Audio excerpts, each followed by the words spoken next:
to shattered dreams. End of times, Hello, friends. This is Sam Chaney reporting for Weaponized News. Today is April 2nd, 2025.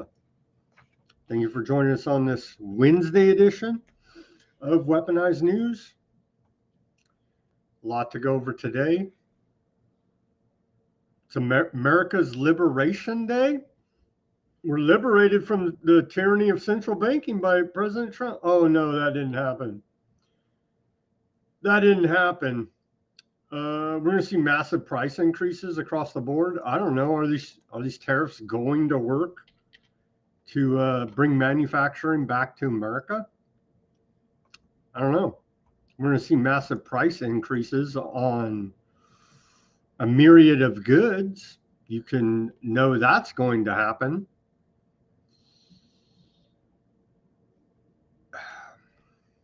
We'll cover a lot of that today.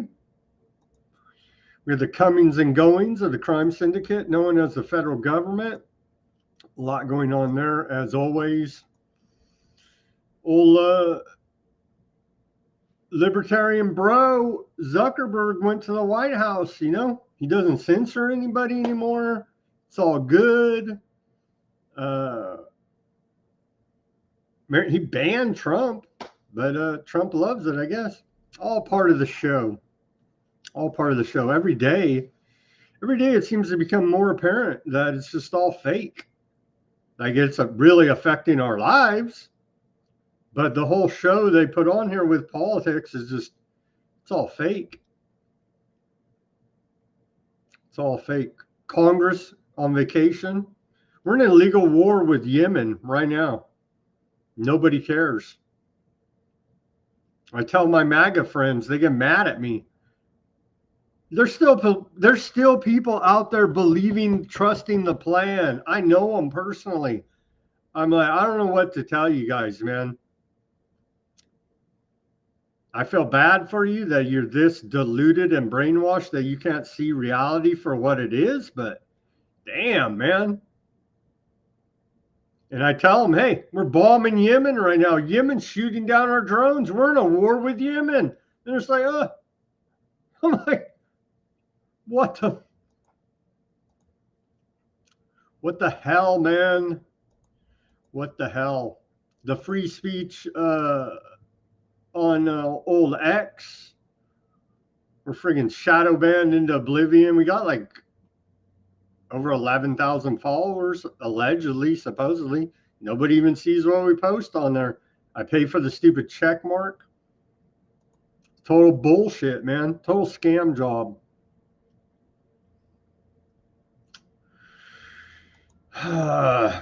The good news of the day is we're getting fluoride out of the public drinking water supply.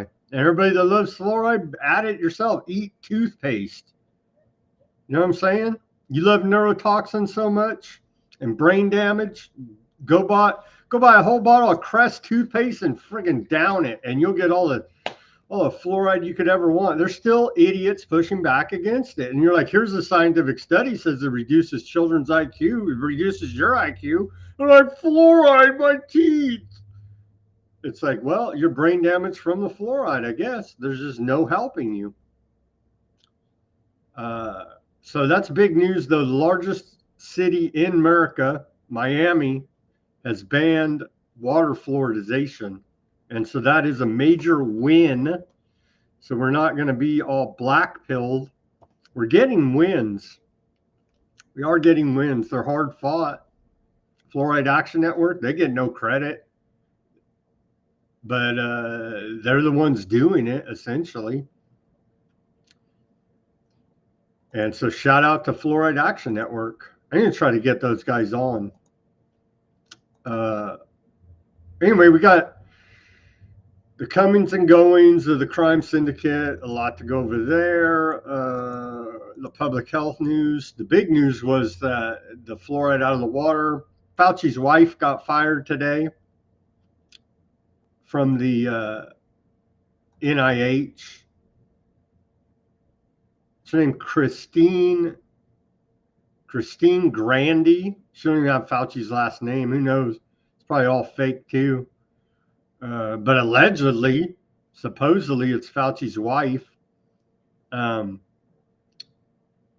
she needs to be fired and arrested for crimes against humanity.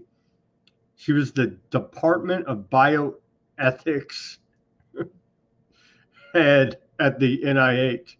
And they're literal. It's just beyond the pale, man. Beyond the pale of corruption. Literally in everyone's face. No one gets in trouble. Still, no one in the government has gotten in trouble. Musk was saying yesterday that, oh yeah, somebody's going to get in trouble for stealing all these social security numbers. Yeah, no one gets in trouble. So they're literally laughing in our face. That's what I was trying to tell these MAGA people. Like, you just wait. It's all coming down soon. I was like, yeah, sure it is, buddy. Sure it is. We swapped out left-wing tyranny for right-wing tyranny, don't you know? And so now, don't talk bad about aardvarks, or they'll drone you, deport you, freaking disappear you off the street, don't you know? What else have we got today? Bunch of public health news. They're rethinking in San Francisco. San Francisco rethinks its free handouts of drug paraphernalia. You think that could be a problem? Oh, but it's for public health. You don't want the junkie shooting up with dirty needles, do you?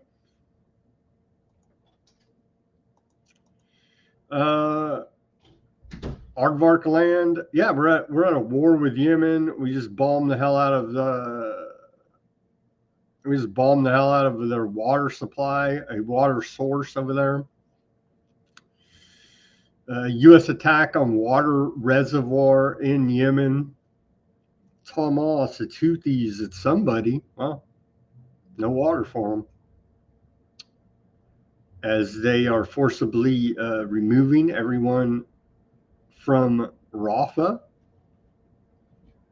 through siege, cutting off the food, water, medicine, energy. You're gonna move out of your area, whether you like it or not, one way or another, or they'll just shoot you. So take your pick. And they'll probably shoot you anyway. So, bunch of aardvark news, the greatest. They're awesome. We love the aardvarks, no matter what they do, no matter what war crime, genocidal act. We love them, and so they're the greatest. Bibi is seizing the greater aardvark land project is continuing, now picking up pace again after the fake ceasefire has been officially called off. And so, yeah, they're seizing mass swaths of land. Of course, large areas of land are being seized right now because Hamas won't let go of the terrorists, we're told, or the hostages, excuse me. Hamas are the terrorists. The hostages are the good guys, right? Right. All that and much more on this Wednesday edition of Weaponized News. Let me get to this day in history. By the way, happy Children's Book Day. We all know that reading is a conspiracy theory, and so be damned Children's Book Day, huh? And then it's Autism Awareness Day. And so we know the miracles caused the autism, but we still have to have this idiotic debate because of corruption. When it's right, it's blatantly obvious. This day in history of April 2nd, going all the way back to the year 1767, King Charles III of Spain, different King Charles Spain's, King Charles of Spain III gives orders to expel the Jesuits from the Spanish Empire, 1767. 1792, the Coinage Act establishing the U.S. Mint and authorizing the $10 eagle, the $5 half eagle, $2.50 quarter eagle coins, and the silver dollar, half dollar, quarter, dime, and half dime was established on this day, 1792. In 1865, Jefferson Davis flees the Confederate capital of Richmond, Virginia, during the Civil War or War of Northern Aggression. And in 1866, the Civil War ends in a large part of the country. In 1872, U.S. engineer George Brayton patents the internal combustion engine. We had the guy yesterday patented one, but this is a different one called the Brayton cycle.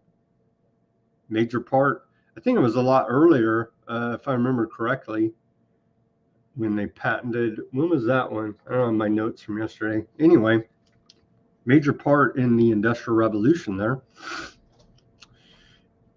In 1877, the first Human Cannonball Act was performed. Imagine that, loading yourself up in a cannon and being shot out of it. That's quite a feat, quite daring indeed. In 1917, we saw the first woman member of Congress, Jeanette Rankin, Republican out of Minnesota, began her term on this day. In 1917, Woodrow Wilson asked Congress to declare war on Germany. We don't even ask anymore. We don't even care. No one cares.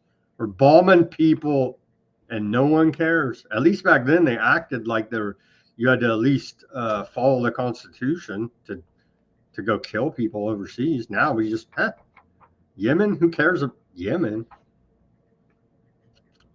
1935, Scottish physicist Robert Watt receives a patent in Britain for his invention of radar. In 1968, 2001, A Space Odyssey premiered. And in 2020, over 1 million cases of the bat disease were declared by Johns Hopkins University. And we love how they fear-mongered the hell out of us and scared everybody half to death. We truly do appreciate it. If you can remember the case count at the top corner of your color television screen. And so, excuse me, I'm just reposting again over there on the old X that we're live, so we could get more than 5 viewers. Are we even live on there? We're not even live on there. It says we're live. There we are. And okay, let's go ahead and get to all the news of the day for you. Let's see who's in the chat over there. Our regular viewers, shout out to you guys. Shout out to the subscribers. Shout out to Sean, who made a donation yesterday or 2 days ago, I think now. Thank you very much, Sean. It's greatly appreciated. I see our regular crew over there in the Rumble. Shout out to Karen, Ruckus, Chloe, Barry. Thank you guys for tuning in. Gunther, Elaine on YouTube. Okay, let's get to all the news so we can be informed, at least more than the general public, more than MAGA still waiting around for our saviors from the government to save us from the government. Because they're the good guys. The patriots are in control now, don't you know? As we're waging illegal foreign wars of aggression. They're the good guys. Okay. True Social filing would allow Trump's trust to sell up to $2.3 billion in stock for his media company. Is Trump getting ready to do a pump and dump here on his old True Social stock?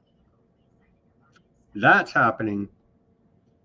But then the big news of the day here, the big news of the day is President Trump signs executive order to regulate imports with reciprocal tariffs. Reciprocal tariffs. And so what, it's like across the board, we're tariffing every country in the world. 10% on all tariffs, 20% on EU, 24% on Japan, 26% on India, 34% on China, 46% on Vietnam. And it goes on, the highest import taxes since the 1800s. How much will prices rise? Well, quite a bit. Trillions vanish from 401ks in minutes. Blowing up the world system. We're liberated. We're liberated. We shall all cheer it on. We shall all cheer it on. Trump imposes reciprocal tariffs on global imports. Here's an image of a chart that they made. My X is going very slow today, so we appreciate that. Being throttled even on loading. You could see here's the charts he came up with, reciprocal tariff charts, and go down the list, every country. So you better buy American, or you're going to pay through the nose. You're going to pay through the nose. Let's hear from Trump. We can get this thing to play.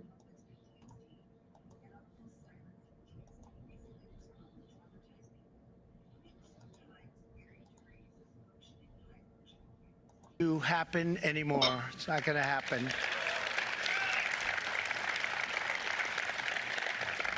In a few moments, I will sign a historic executive order instituting reciprocal tariffs on countries throughout the world. Reciprocal. That means they do it to us and we do it to them. Very simple. Can't get any simpler than that.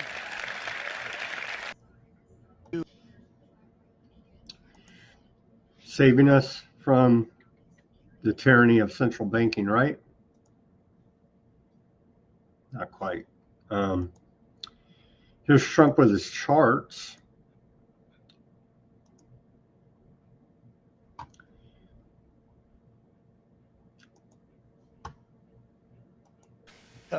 European Union, they're very tough, very, very tough traders. You know, you think of European Union, very friendly. They rip us off. It's so sad to see. It's so pathetic. 39%, we're going to charge them 20%, so we're charging them essentially half. Vietnam, great negotiators, great people. They like me, I like them. The problem is they charge us 90%. We're going to charge them 46% tariff. Taiwan, where they took all of our computer chips and semiconductors. We used to be the king, right? We were everything. We had all of it. Now we have almost none of it, except the biggest company is coming in. We're going to end up with almost 40%. Lee Zeldin's working to get their approvals. And it's an amazing company. Mr. Wei, of one of the great companies of the world, actually. They're coming in from Taiwan, and they're going to build one of the biggest plants in the world, maybe the biggest for that. But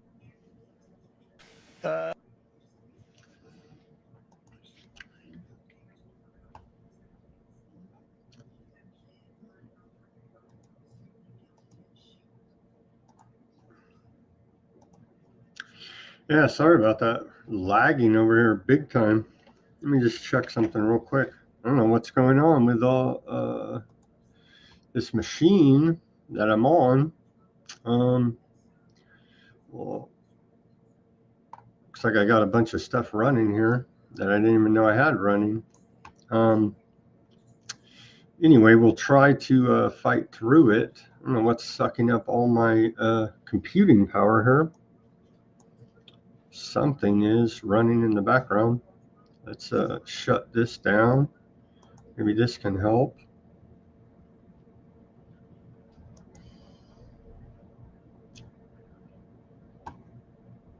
Sorry about that.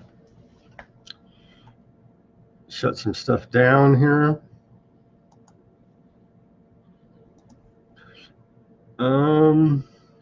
Okay. Yeah, a lot of stuff's running, but it still should run okay. Trump tariff claims versus historical views on Great Depression. President Trump recently stated that the United States was at its wealthiest from 1789 to 1913. Dun, dun, dun, dun. Central bank, Federal Reserve. We had a central bank before that, but it wasn't near as powerful as the Federal Reserve is now. But 1789 to 1913, due to its tariff-backed policy, according to Trump, he claimed that the introduction of the income tax in 1913 and subsequent abandonment of tariffs led to the Great Depression. However, many historians and economists argue that the Smoot-Hawley Tariff Act in 1930, which raised tariffs, actually worsened the Great Depression. Let's hear from Trump about this. 1989 to 1913, we were a tariff-backed nation, and the United States was proportionately the wealthiest it has ever been. So wealthy, in fact, that in the 1880s, they established a commission to decide what they were going to do with the vast sums of money they were collecting. We were collecting so much money so fast, we didn't know what to do with it. Isn't that a nice problem to have? What do you think, Marco? Good problem? Marco would...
in many ways, but it lasted long beyond his terms. As you...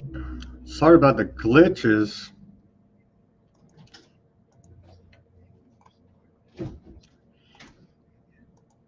Yeah, they put a tariff on my machine over here, apparently. Yeah, Trump to impose higher than expected tariffs. Markets drop. Live updates. Yeah. So a lot of quote wealth in retirements, pensions, and the like. The Dow Jones Industrial Average lost over 1,000 points. S&P futures dropped 3.5%. NASDAQ dropped 4.2%. But interestingly enough, gold has spiked up here now at another record high for gold due to the American Liberation Day here. And so what's been some of the reaction from the North American Union? Up north in Canada and Ontario, Premier Doug Ford has expressed a willingness to remove all Canadian tariffs on the United States contingent on the United States reciprocating by removing its tariffs on Canada. So maybe it is working. Maybe it is working. I know there was big talk from old Ford about cutting off people's power. So Canada's, maybe we're going to have no tariffs on each other there. And then down to the south, Mexico opts out of retaliatory tariffs on the U.S. Mexican president, Hispanic woman Sheinbaum, announced that Mexico will not impose retaliatory tariffs on the United States. This decision was framed as a choice to favor negotiations over confrontation. So maybe it is going to all work out. Trump's an economic genius. I'm sure MAGA will tell you that. U.S. private sector jobs surge in March. Again, fake numbers, but it's the same as underneath the, well, it's been the same since the 80s. Everybody go to shadowstats.com and you can see the real economic data there. Let me just bring that up. I thought I had it up, but apparently I didn't. Shadow stats. There you go. So according to this new jobs report, let's get to that first.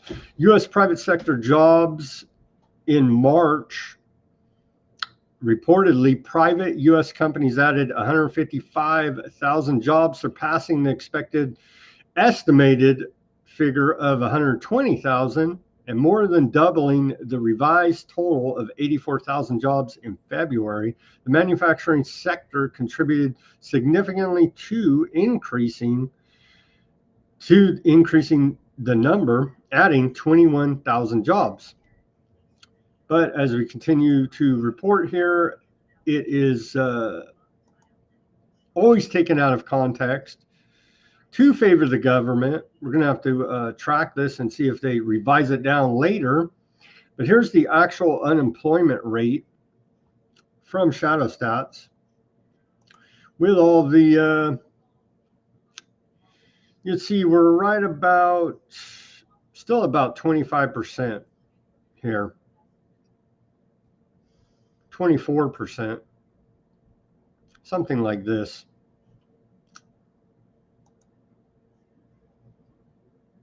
But the markets react to the job numbers. I don't get it, but everything's fiat, so everything's fake. So I guess I do get it. It's projecting confidence that things are doing well in the economy. Who cares about any real data?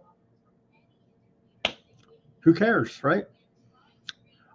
Your friend and mine, Mark Zuckerberg, head of Meta, CEO of Meta, that he made in his Harvard dorm room before he dropped out, we're told to believe, that coincidentally came online the same day LifeLog, the CIA Facebook internal communication system there, went offline. That's just a coincidence, I'm sure. Good old Zuckerberg, who deleted my account, by the way, and many other people's. He's now a tech bro libertarian that drinks beer riding a surfboard, and he's meeting, and so he's a reformed tyrant. And here he is at the White House today talking to Trump. He banned Trump too. I guess Trump didn't care. It seems to all be part of the show, doesn't it? Indeed it does. So Zuckerberg's there to scheme more against us.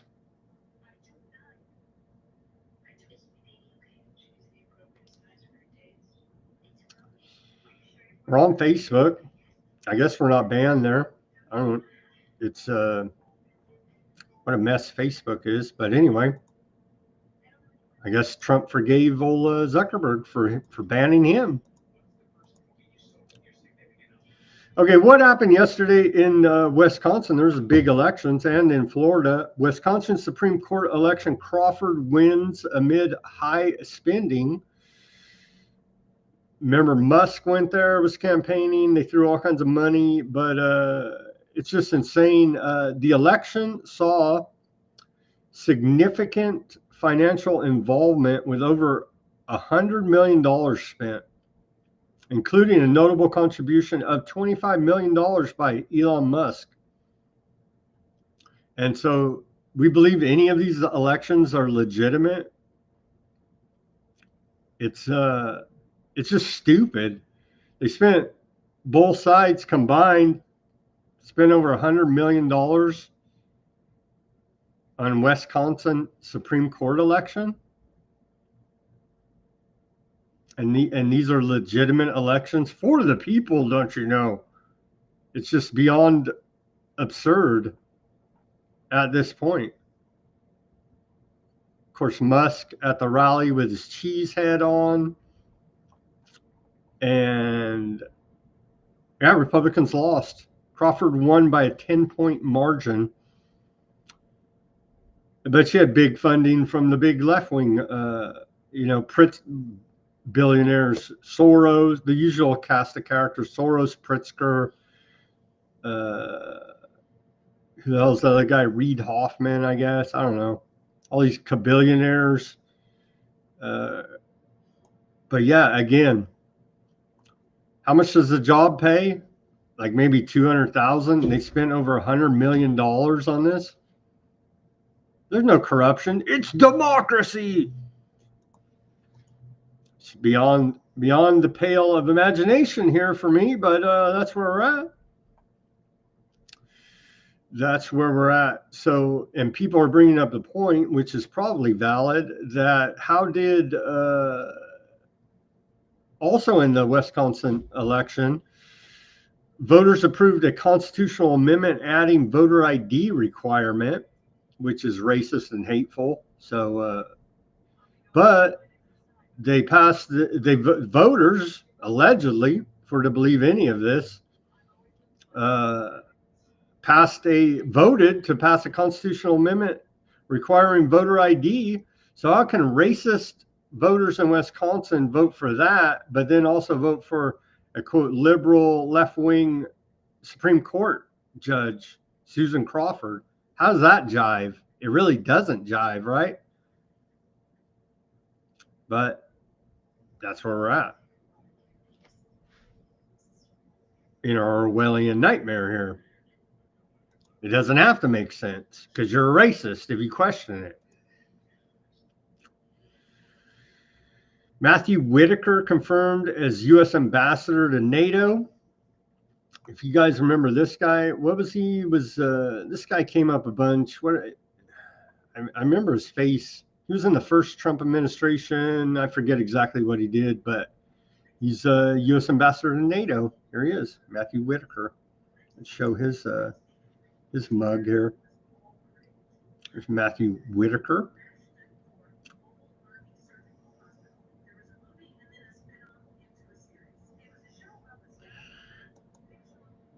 And so we will appreciate his ambassadoring, his diplomacy with NATO there. And I'm sure we can get together and bomb the hell out of some innocent people and all agree how wonderful it is.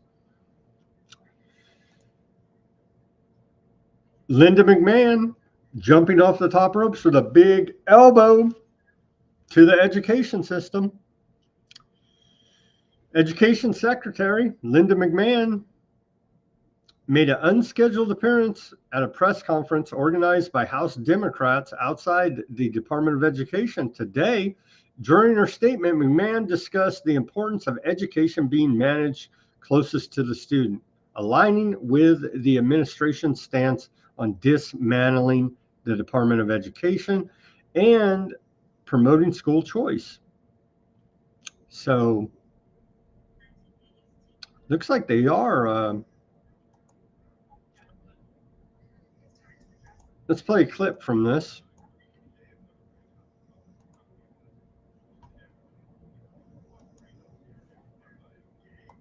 Longer corporate model without a plan and without an effort to really protect our students. So we want to be clear about that. I want to say one other thing, the mood in the room, it was very collegial. We are extraordinarily grateful to the secretary that she joined us. Thank you. She's here. Perhaps I should give her the podium. We're extraordinarily grateful that the secretary gave us the space to have these conversations. But with all due respect, madam, I think my biggest concern is that the states will not be able to protect the programs and services that you would like to devolve with them. Good morning, everyone. Thanks so much for coming. And I just want to express my gratitude to all of these folks who came today so that we could have an open discussion about what I believe is one of the most important things that we can have a discussion on or action on in our country, and that is the education of our young people. As Representative Tanako said as we were ending the meeting, which I thought was incredibly appropriate, and that is that this is not a partisan issue. This is about the children of America, and it's the next generation, the generation after that. And if we want to have our leaders, if we want to have that next group of engineers and doctors and lawyers and plumbers and electricians and HVAC operators, then we need to focus on how they can best have their education. And I believe, and I know the president does believe this as well, the best education is that is closest to the child, where teachers and parents, local superintendents working together, and local school boards to develop the curriculum for those students is the best way that it can happen. Denver says that they're going to plug them into AI. Well, yeah, maybe. Data mine the children locally. I don't know. It's all going AI now, isn't it?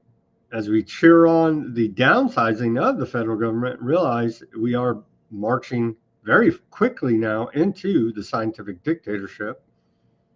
Side note, we will have a special guest on tomorrow, 7 C's, to discuss the scientific dictatorship technocracy. He's been doing deep dives on that.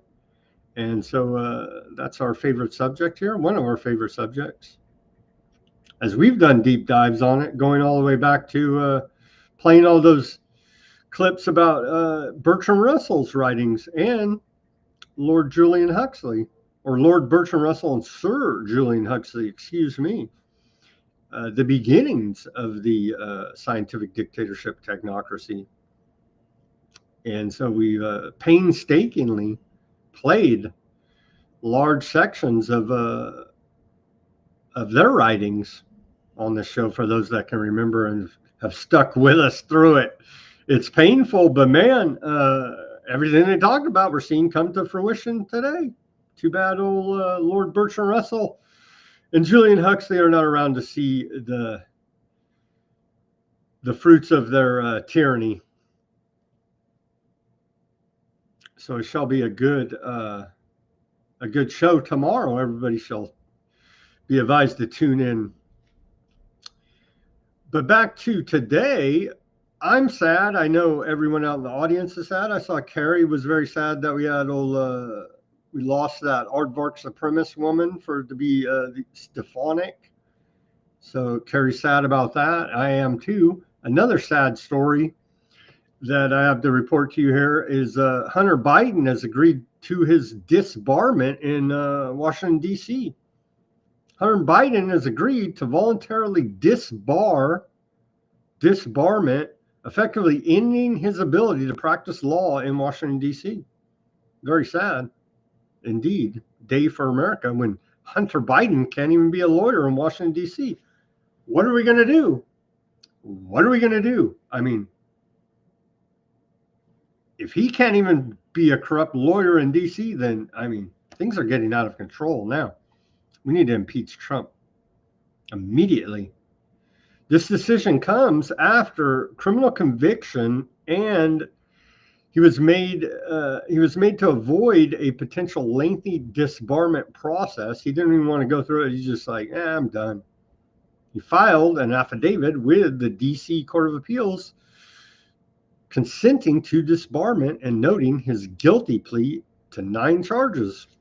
I thought he was pardoned, though. He's an innocent man. His laptop with all of his crimes, that was just a hoax. So if you're in D.C. looking for a good lawyer, you're not going to find Hunter Biden there, sadly. I didn't even know he was a lawyer, honestly. How the hell did this guy ever become a lawyer? Well, I guess if you're in the Biden family, anything's possible. So a very sad day for Hunter. I'm as disturbed as you are. You have to look for another corrupt lawyer in D.C. to represent you there. And my favorite Democrat of the day, she's always a pistol firecracker with something great to say, old Jasmine Crockett.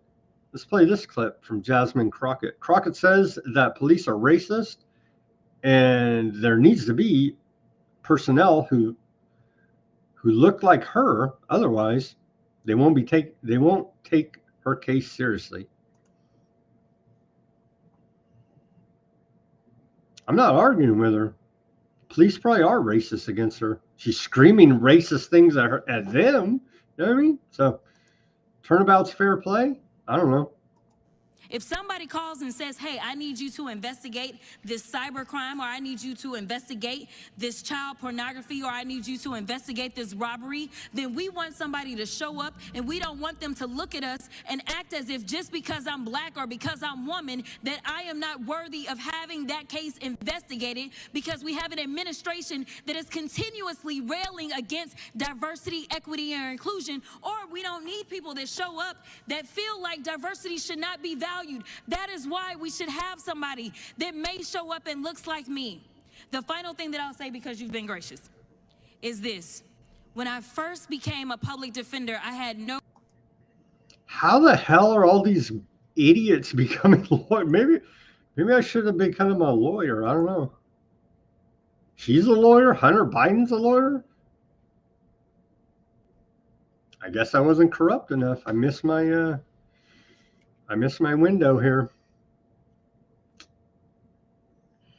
Remember the old attempted assassination on Justice Brett Kavanaugh in 2022? Well, that alleged attempted assassin he's pled guilty now. Nicholas John. I love how they always have three names, right? There's something with that to make you remember them. I don't know. There's some kind of mind control with that. But Nicholas John Roski of California, who attempted to assassinate Supreme Court Justice Brett Kavanaugh in 2022, pleads guilty to a federal criminal charge. The incident occurred near Kavanaugh's home in Maryland shortly after the leak of the draft opinion suggesting the Supreme Court would overturn Roe v. Wade. A plea agreement hearing for Roski is scheduled to take place early next week. And so for those that can remember that, I vaguely remember it.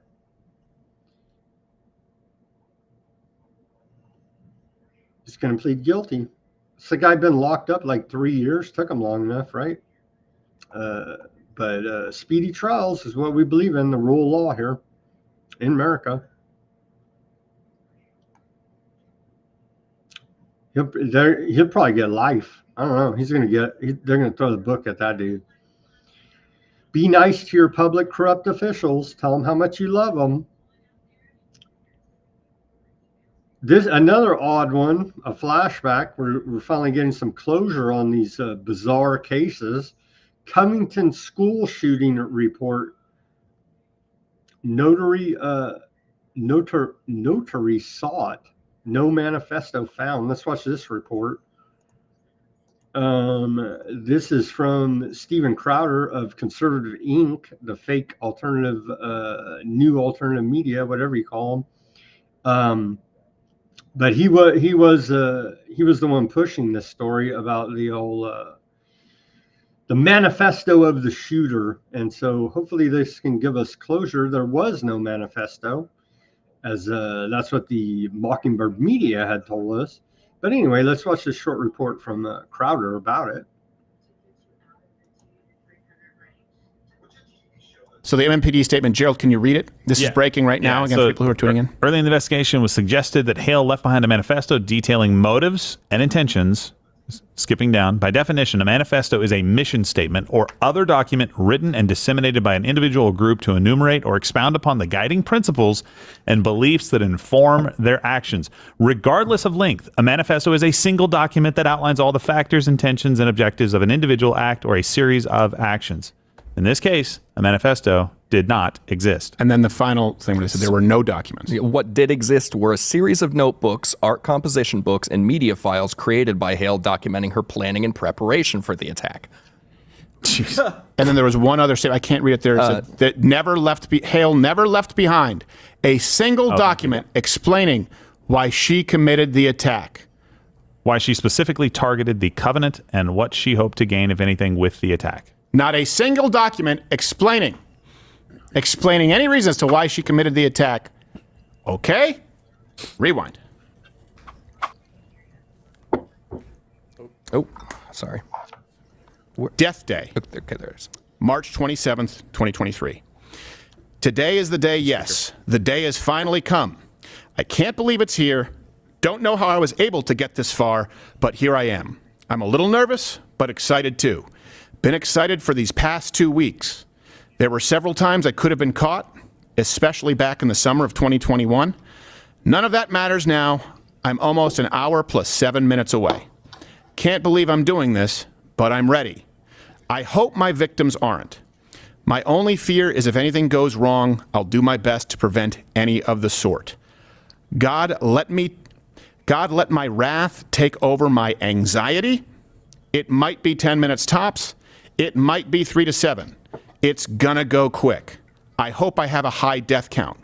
Ready to die. Ha ha. Signed, Aiden. Next page. Audrey. Kill those kids. 3 exclamation points. Those crackers. Going to private fancy schools with those fancy khakis and sports backpacks with their daddies, Mustangs, and convertibles. Fuck you little shits. I wish to shoot you weak-ass dicks with your mop yellow hair. Wanna kill all you little crackers. Again. Bunch of little faggots with your white privileges. Fuck you, faggots. Then we have the schedule.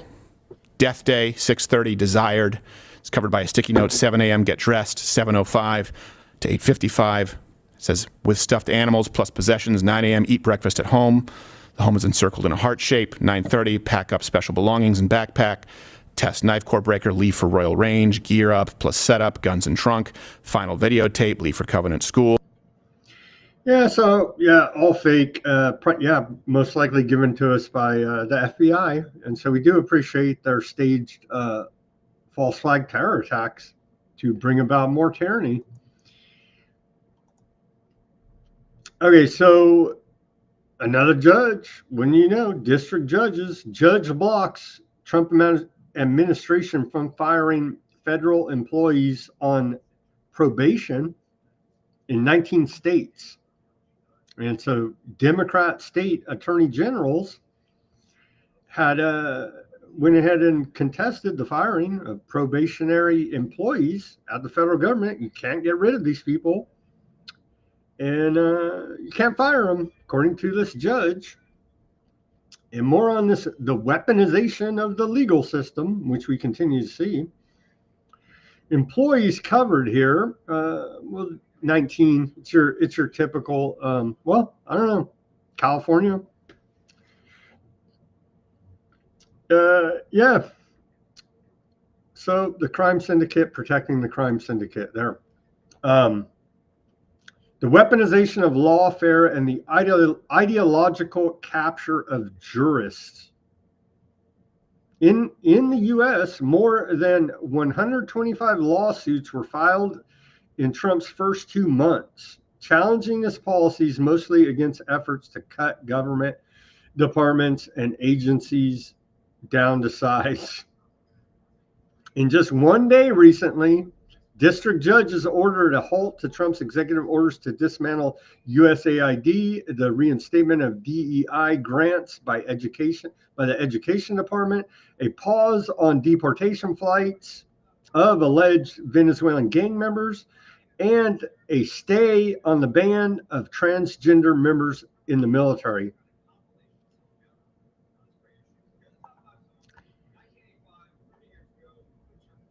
What do you even... And so Trump is calling the Supreme Court to rein in these lower federal district courts. We're going to see how it all goes here. But the weaponization of lawfare and rule of law, our system must be legitimate. They spend $100. I guess that's why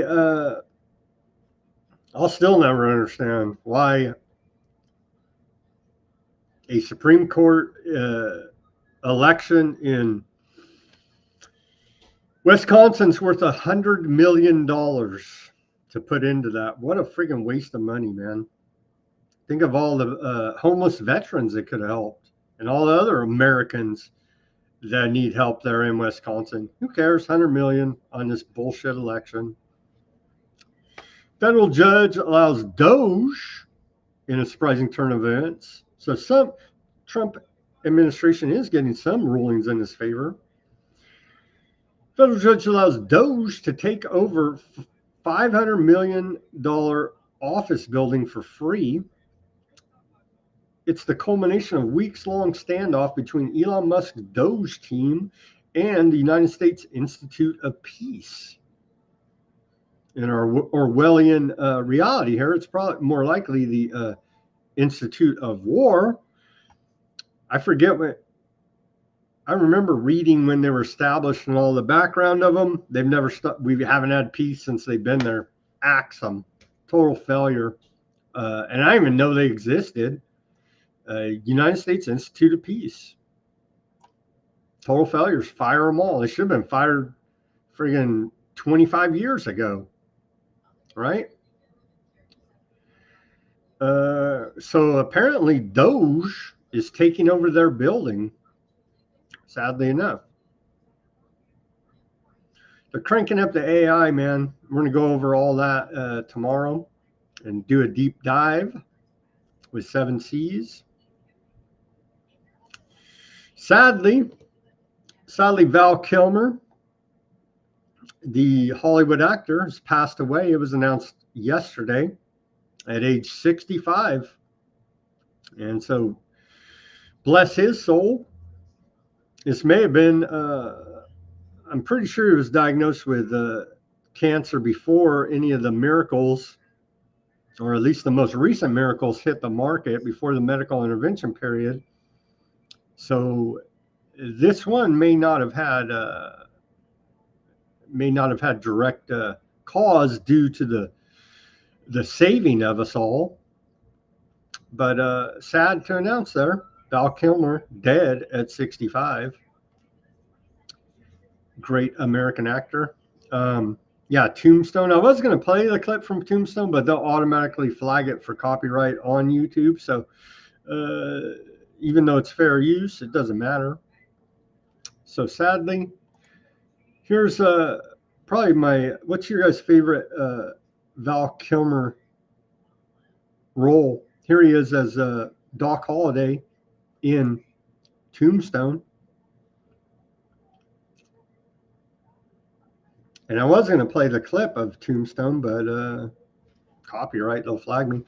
I'm just having technical issues today. My camera, too. I thought I had my lighting all good, but, like, I don't know. So thank you for bearing with me out there. My lighting's not good on my camera. I don't know what's going on today. It's American. It's American Liberation Day, I guess. I should cheer on all the price increases we're going to see. Buy American, because you can't afford anything else. Chuck Todd of Meet the Press fame, of Lying Criminal Scum fame, Propaganda and Lies fame, of Mockingbird Media fame. Old Chuck Todd. So there's a growing trend now, is jumping in the podcasting game here. And so they failed in the Mockingbird regular broadcast media. And now they're jumping on the interwebs to go ahead and pollute that even more. I don't know how you could pollute it anymore, but old Chuck Todd has announced the formation of a new podcasting company. And so if you're missing your lies and propaganda from the establishment, from Chuck Todd on Meet the Press, who left NBC News back in January, you can catch him on a podcast now. So we've got Chuck Todd, we've got Tucker now's on the interwebs, you got Megyn Kelly, MK Media, you got Michelle Obama, you got Gavin Newsom. And so all of these, you want to be lied to, watch their show. You want the truth, watch Weaponized News. I don't know what else to tell anybody out there. But of course, they have giant budgets forward to push their propaganda, and they still won't get any views. You know what I'm saying? They still won't get many views.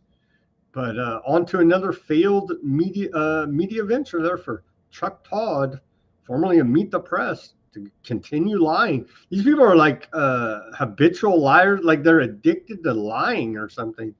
They truly are at least sociopaths, probably psychopaths. You know what I mean? Like I got to get back to lying to people. It just gets me off. You know what I mean? It's like, what the hell, dude. So yeah, all these psychos now have podcasts. The Chuck Todd cast. Who's he gonna? Oh, his first guest is gonna be Senator John Fetterman. How enthralling will that interview be? What a load of BS! It'll be all aardvark worship. Isn't that what Fetterman's into now? A big aardvark worshiping festival. So tune in to Chuck Todd if you want to be lied to. Okay, continuing here. What do we make of this? I think I probably agree with it. I don't know. Representative Mickey Sherrill has introduced legislation that would require DOGE team members and Elon Musk to submit to drug testing. They probably are all hyped up on a bunch of speed. I wouldn't doubt that at all, one little bit. The proposed bill has sparked a significant public reaction, with many on the interwebs suggesting that drug testing should be expanded to all members of Congress and government employees.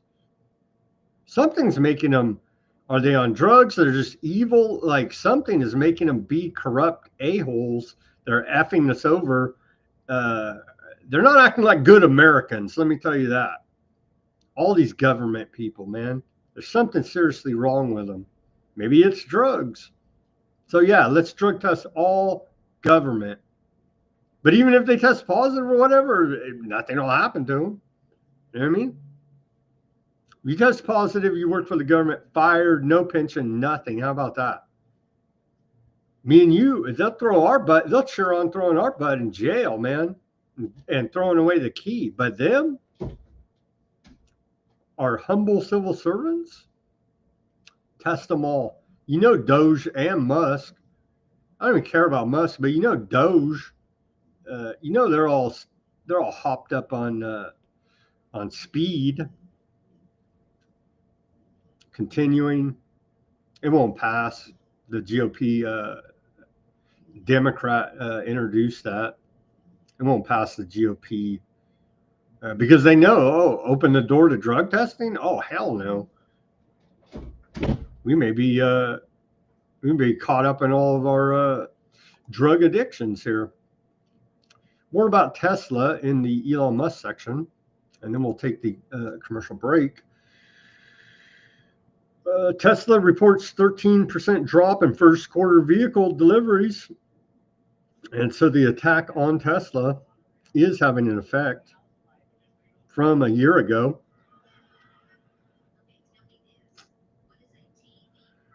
And Elon Musk has publicly stated he is feeling the drop in Tesla stock price. We'll have to ask old 7Cs about this tomorrow, but yeah, it's just not loading good. I'm gonna have to go with everything I got loaded. Wow, my machine is lagging. We're lucky we can make it through the show. Elon Musk here, seen, and people are saying this is not the flex you think it is, with old Ratcliffe at the CIA. There you go. So the king of AI at the CIA, and now the CIA getting rid of trying to downsize and bring in AI, and so won't that be great? Couldn't think of anything better. And look at the first post. These MAGA shills. Thank you for cleaning up American government. We owe you. Yeah. Are you really this dumb, dude? You know what I mean? Or those just bot shill accounts? They got to be bought shill account. Maybe, I don't know. I know people in real life, MAGA people, a lot of them are that dumb. And you try to tell them the facts, the truth, say, hey, man, it's still the government. They still hate your guts. They're still carrying on. It's just a right-wing government now. But it's the same tyranny. Same tyranny. They don't want to hear it.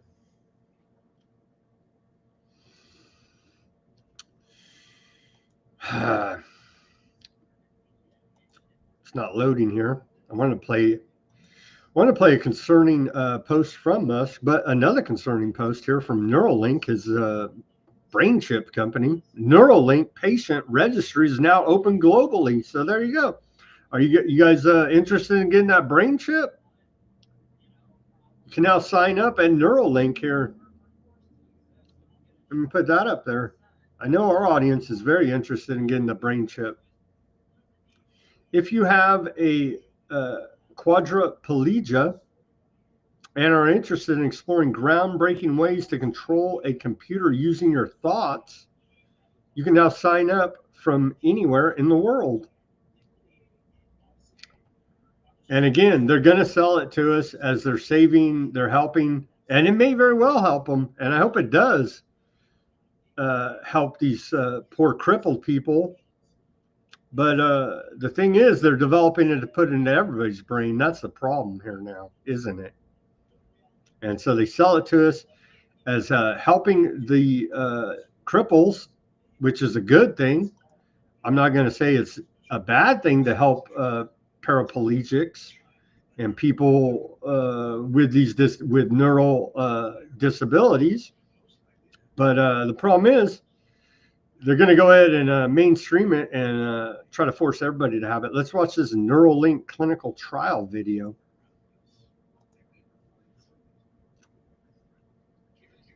PRIME study, the first clinical trial of a groundbreaking experimental device that could help transform the lives of people with paralysis. Imagine the joy of connecting with your loved ones, browsing the web, or even playing games using only your thoughts. This is made possible by placing a small, cosmetically invisible implant in a part of your brain that plans movements. The device is designed to interpret your neural activity so you can operate a computer or a smartphone by simply thinking about moving. No wires or physical movement are required. By participating in the PRIME study, you'd be helping to redefine the boundaries of human capability. If you've been living with quadriplegia from a spinal cord injury or with ALS, you may qualify for the PRIME study. We'd love to share more with you and get you on board. Visit our website today to learn more and to submit your application. We'll be supporting you with a dedicated team at every step on this revolutionary journey. Your courage and contribution could significantly shape the future of interaction and independence, not just for you, but for countless others. Take your brain chip, or you won't be able to tweet soon.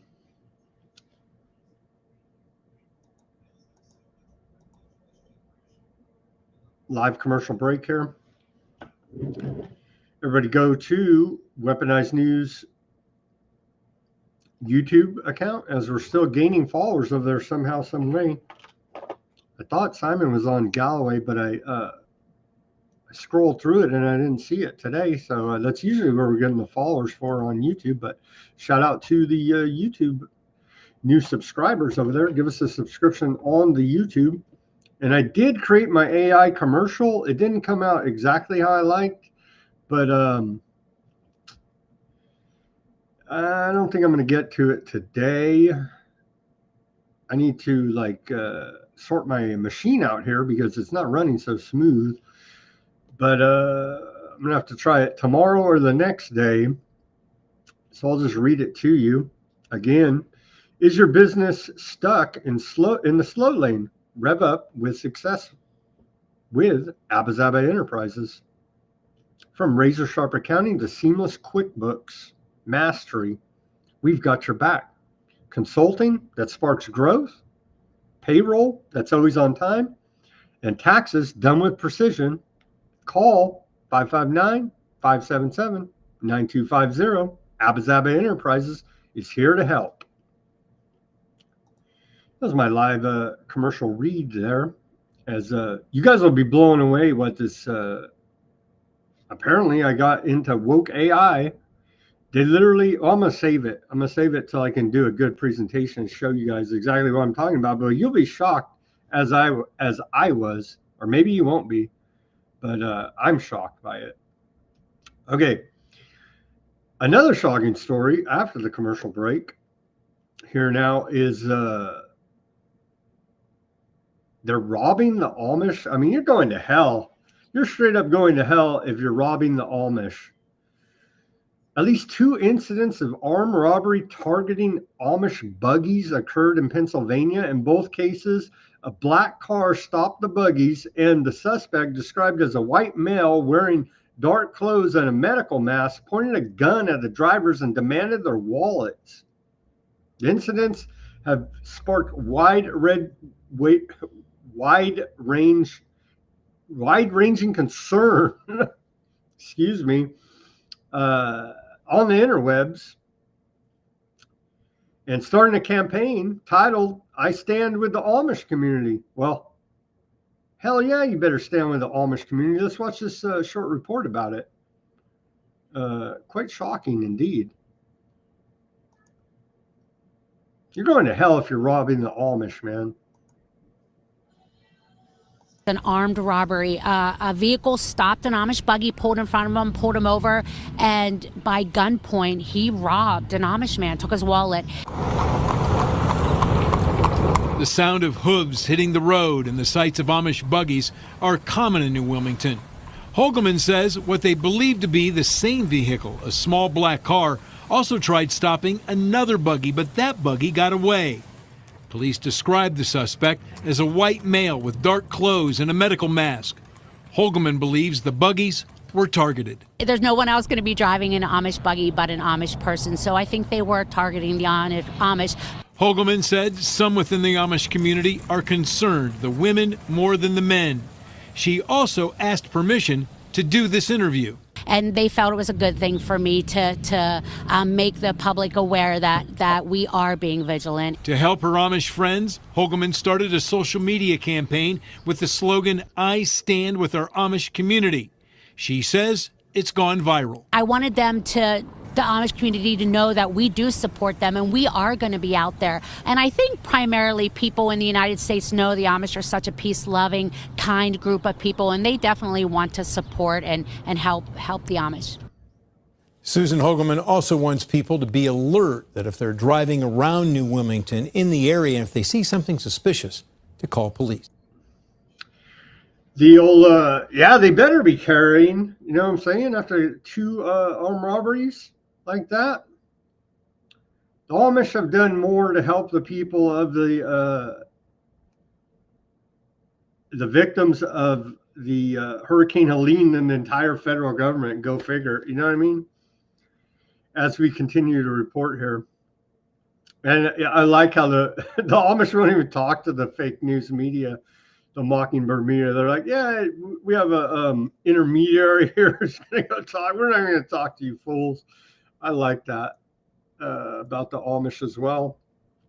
Okay, follow up about this story. We reported, I lost track, 1 or 2 days ago about the Virginia Roberts Guthrie, the Epstein Prince Andrews sex abuse victim, trafficking victim. Turns out there was more to the story, and she's actually not on her deathbed as she had posted on Instagram that we read out here on the show. The lady is the Amish whisperer. Yeah, she's the intermediary between corruption there. So the Amish don't have to be stained by the corrupt media. But it turns out there's more to this Guthrie story. Remember, she was hit by a bus. All that's true, but I guess her injuries weren't as bad as she had first claimed. She said she had 4 days to live. And it also turns out she is currently in stable condition, as confirmed by the hospital treating her.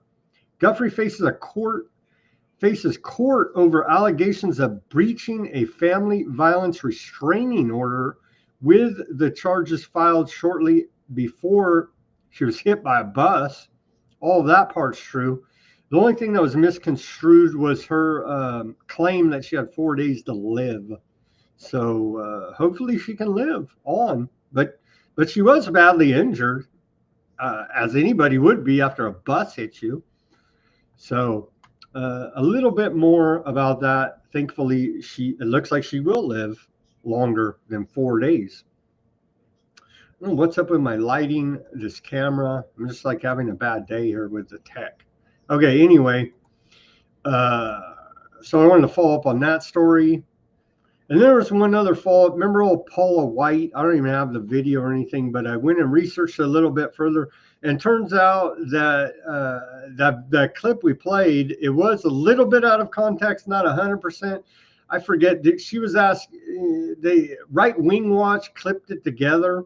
And so it was kind of out of context. Like she was asking only, I forget, like $300 or something. She was asking less than $1,000 for the 7 supernatural blessings, something like this, to put it in context a little bit better. But then she also asked for $1,000 at the end of the presentation. So it's like, how's it go? 6 of one and half a dozen of the other, or something like that. It's like, still a damn scammer. Paula White, televangelist, Trump's faith leader, but it wasn't 100% in context to give her at least that. You know what I'm saying? Because we try to, I try to be as correct as possible here, and we'll do updates and retractions as we go with breaking news, and we cover so much here that it's a lot to keep track of. Anyway, I just want to put that out there as well. She's still a demon creature, scamming poor Christians out there that fall for it.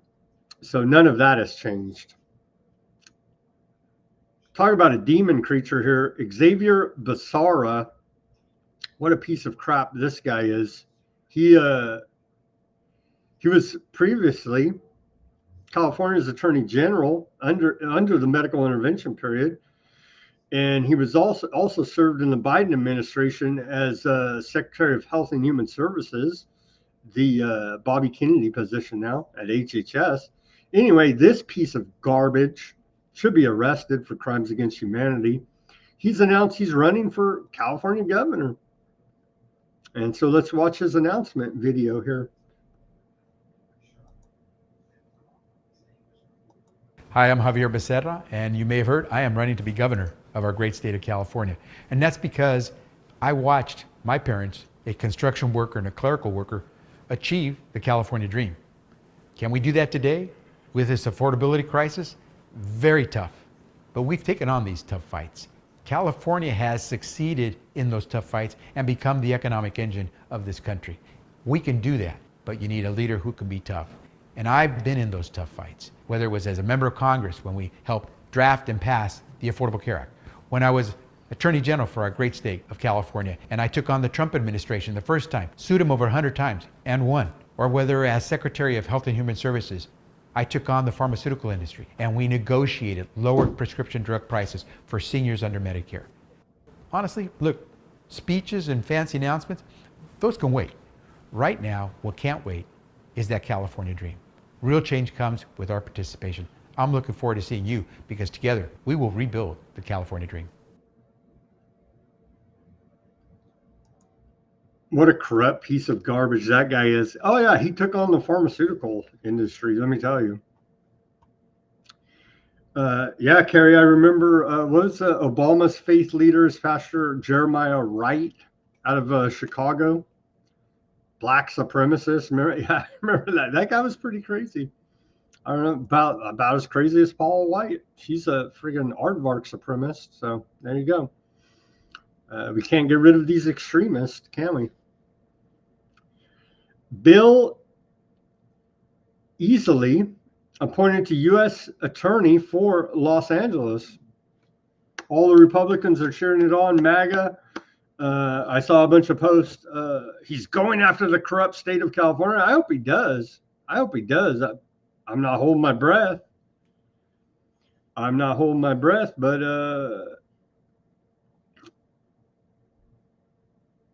Republican Assemblyman from California has been appointed by President Trump as U.S. State's Attorney for the Central District of California.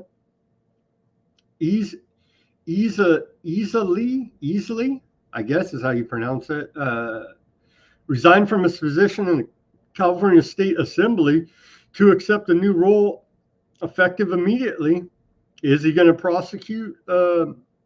He's now the top federal prosecutor in Los Angeles. Is he going to go after the corrupt California state government? Not hold my breath. I hope he will. He saw it from the inside, but see, again, it's the government. They call it uniparty, whatever name you want to call it. It's the government. I just don't see this guy going after the government that hard. He is the government. He moved up from state assemblyman to federal prosecutor. He knows all a hell of a lot about all the corruption there in Sacramento. Go arrest some freaking corrupt government, state government here in California. They're freaking stacked as high as the high-speed rail, higher. You know what I'm saying? Not hold my breath. We shall see. LA County redirects funds, creates new homeless agency. You got to investigate this right off the bat.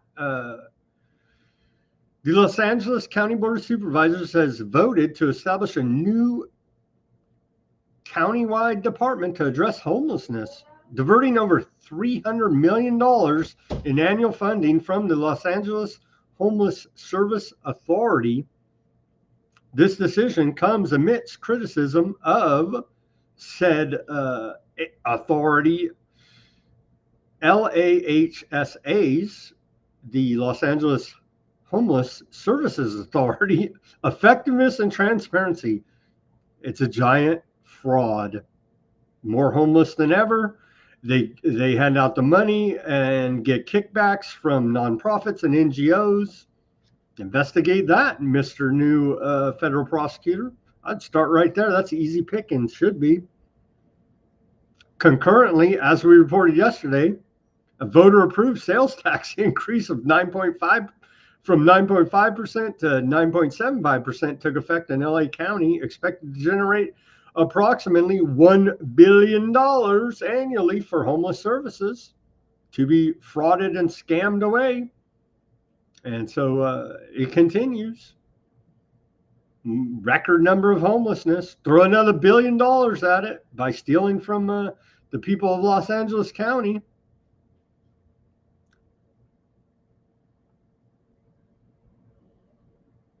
What do you even say, man? I mean, it's in your face corruption. There's just, I don't know how else to say it. Okay, continuing here.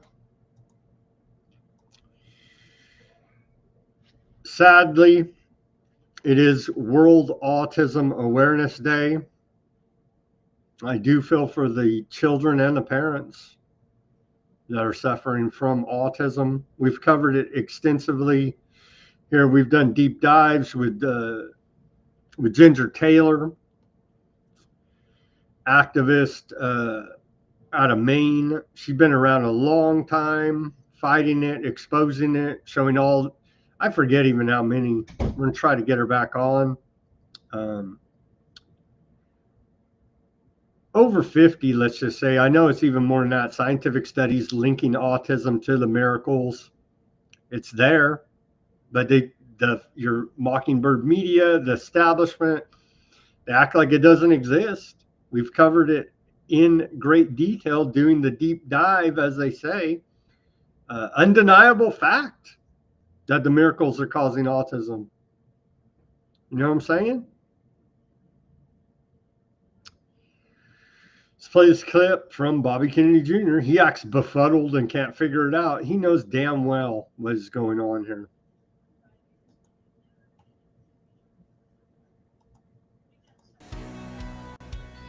I'm Robert F. Kennedy Jr. I'm Secretary of Health and Human Services. And today is Autism Awareness Day. It's the beginning of Autism Awareness Month. I'm very happy to be here. This is the day that we recognize children like my son. I have a almost 16-year-old nonverbal boy with autism.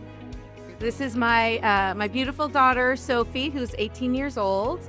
And Sophie is nonverbal with profound autism, and she's a wonderful, wonderful young woman. We're seeing a growth in these numbers every year. President Trump has directed me to find out what is causing the autism epidemic. When I saw that the MAHA committee was really committed to looking at autism and the reasons why our children are autistic, I wanted to be part of this. It means a lot that we have a secretary, a president, and an administration that really cares about the increasing autism rates and what we should do about it. This agency is going to do everything in its power to ease the challenge that so many of these families face. We're going to rise to meet that challenge. Produced by the U.S. Department.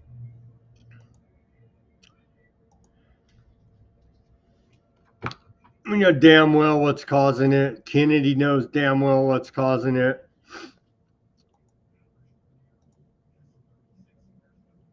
The good news of the day about public health here is, just think of this, the affront to just everything, to sanity. Christine Grady, the chief of the Department of Bioethics, can you imagine that, bioethics, at NIH Clinical Center, and wife of Dr. Anthony Fauci, has been dismissed from her position. I know. Who else is sad about that, right? This action was part of a broader personnel changes within the NIH and the HHS. The dismissal occurred recently amid public reactions ranging from approval to relief. But she's a bioethicist that cares about our health. How are we ever going to survive without her? Imagine that. Like, it's nepotism on its face, just like, oh, but she cares about ethics. It's literally nepotism, right?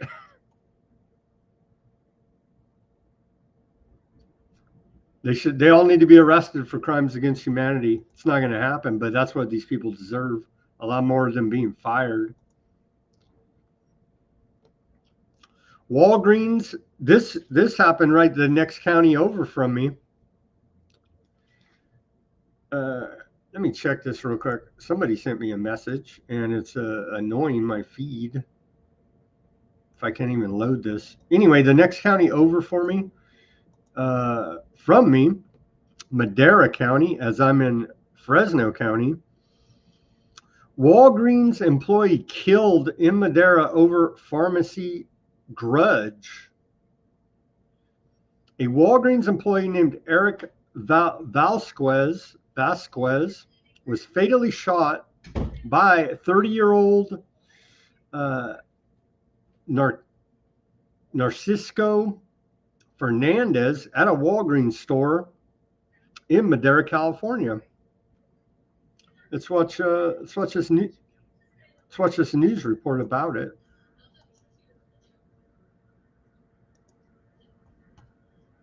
Police in California are investigating a deadly shooting targeting a major pharmacy chain after this man allegedly shot a Walgreens employee. The suspect, Narcisco Gallardo Fernandez, is seen, police say, shooting at this surveillance camera inside the store, where he allegedly shot and killed employee Eric Velasquez and opened fire on other workers as they fled outside. A customer inside hiding in the store bathroom.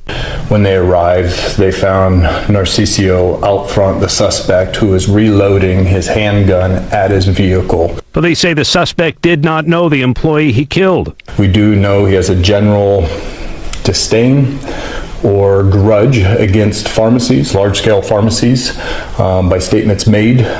That is one of the reasons why Walgreens was selected. Law enforcement officials around the country have warned of the potential for violence after the assassination-style killing of United Healthcare chief Brian Thompson. Tonight, Attorney General Pam Bondi announced that Thompson's alleged killer, Luigi Mangione, would face the death penalty. They had to throw that in at the end of the report. Yeah. Honestly, I'm surprised they're calling it a copycat attack. Honestly, I'm surprised a lot more of this doesn't happen, and it may very well. And I'm not and never will advocate for violence. Don't ever go do violence. But I'm just saying, after what all we've seen, especially over the last 5 years, that a lot more of this doesn't actually go on. Maybe it does, and they don't even report it. I don't know. But you can see how they're spinning it right here. Copycat. Was he really a copycat? It was like some low-level pharmacist at Walgreens. That's not even close to the CEO of the largest health insurance company in America. That's like really not even close. So it could have all just, I don't know. We need more details about this, honestly. It could have been a personal thing. Who knows? Might not even had anything to do with it, with the guy being a pharmacist at Walgreens. You know what I'm saying? But of course, they're going to spin it that they are going to spin it that, oh my gosh, and feign outrage about how dare you attack the medical system here that saved everybody's life.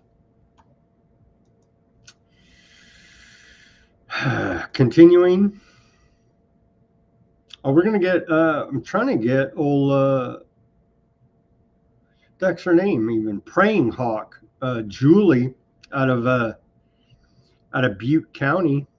She's miracle injured. She's been fighting them like hell. For those familiar with Praying Hawk, we'll try to get her on and get an update from her area up there in Northern California. We had her on, I think, once or twice, but she's quite tenacious. I'll tell you that. The miracle killed her mother, and she's miracle injured. And she's always reading them the riot act at all their board of supervisors meetings. And so she's an awesome lady. And so we're in messaging her, try to get her on. She's always a kick. Okay, continuing. Virginia, state of Virginia, March for Life draws thousands in Richmond. Let's watch this short clip. They are still marching for life in Virginia.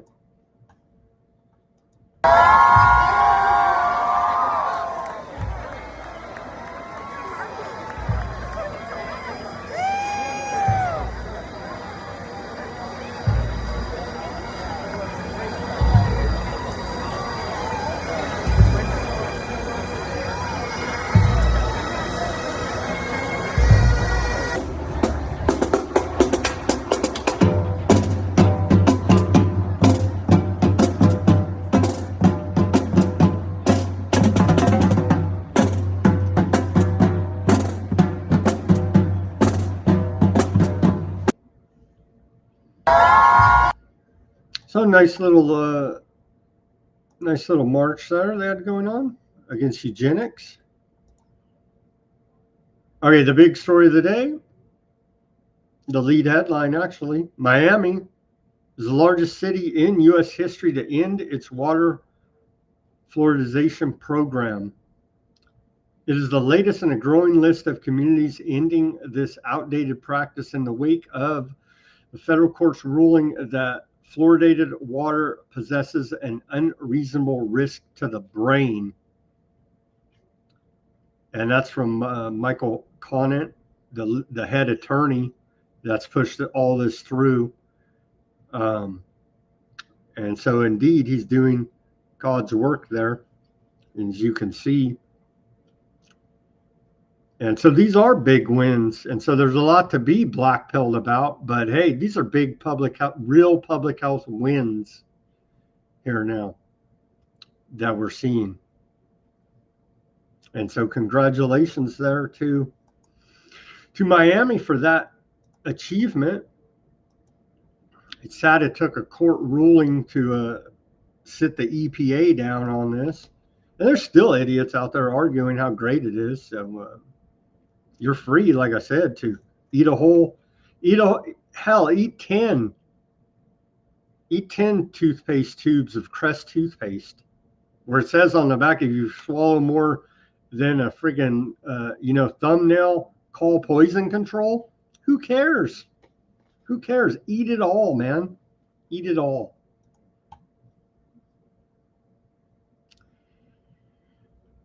Continuing, I know, sad, right? HHS regional offices closed.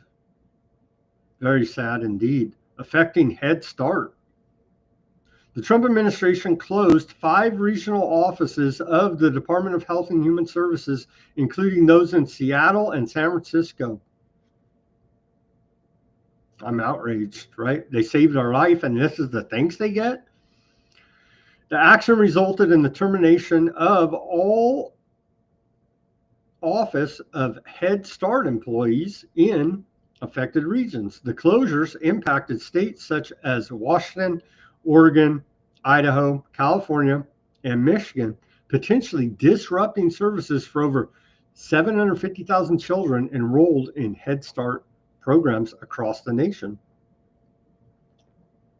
They'll be better staring at a brick wall all day than this Head Start program by the federal government. You better know that. And so good riddance to them. I'm sure a district judge will come back and block it and say you can't get rid of these corrupt institutions. God forbid. Are you going to eat the lab-grown meat while you take your Neuralink brain implant? Lab-grown meat versus traditional farming. Environmental impact debated. A recent study from the University of California has concluded the lab-grown meat may be up to 25 times worse for the environment than traditional pasture-raised cattle. Who cares? Who freaking cares? Eat your lab-grown meat. The findings have sparked a debate on the interwebs, with some users expressing strong opposition to lab-grown meat, citing environmental concerns and potential negative impacts on traditional farming. Others have highlighted the ethical benefits of lab-grown meat. Yeah, it's ethical to eat it. It's like growing on cancer cells and all this. Yeah, eat it. It's for the environment, and maybe you can talk to bioethics with old Fauci's wife. You know what I'm saying? And so, of course, the animal rights activists, and I do agree that we need to have humane butchering of animals. And I'm against these factory farms, the way some of them have, the animals. It is inhumane the way they're treating them, but that's not what they're talking about here. They're talking about, well, maybe they are a little bit, but they never articulate it, I don't think. Or maybe I just don't understand. Because I like my beef. Suggesting it could reduce the need for animal slaughter in food production. I don't know. Humans have been eating animals ever since the dawn of time, but this lab-grown meat may save us of that burden. The study has brought to light the complex considerations involved in evaluating the sustainability and ethical implications of different meat production methods. Is it even meat production? It's freaking grown in a lab. You know what I mean? This stuff's rammed down our throat by Bill Gates and others in the name of saving the planet from climate change. So, yeah. California, University of California, Berkeley. They're a bunch of, red meat eating Republicans there, aren't they? So eat your lab grown meat that's 25 times worse for the environment, according to this study. San Francisco rethinks its free handouts of drug paraphernalia. Who would have thought that giving junkies needles would increase drug use and crack pipes as well? I know it's shocking. And I worked in public health, and I remember back then, they're like, yeah, we're going to go ahead and hand out syringes in the park. I was like, but you're giving junkie needles. Isn't that like, encouraging their drug use? And they're like, well, we don't want them shooting up with dirty needles. And I was like, okay, well, as long as they're shooting up with clean needles, it's all well and good, isn't it?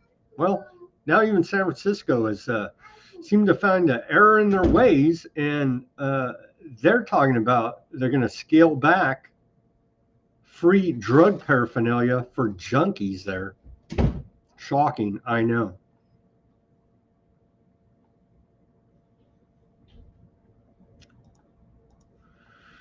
Colorado bill passes misgendering now discriminatory. That's why we had to pull yesterday's show. Thomas was being very discriminatory and misgendering on that show. Colorado House Committee voted 7-4 to pass a bill that would classify misgendering as a discriminatory act and requires courts to consider dead naming or misgendering in child custody cases. So God forbid there. The legislation also mandates the inclusion of gender ideology in the curriculum of all schools, including private and charter institutions.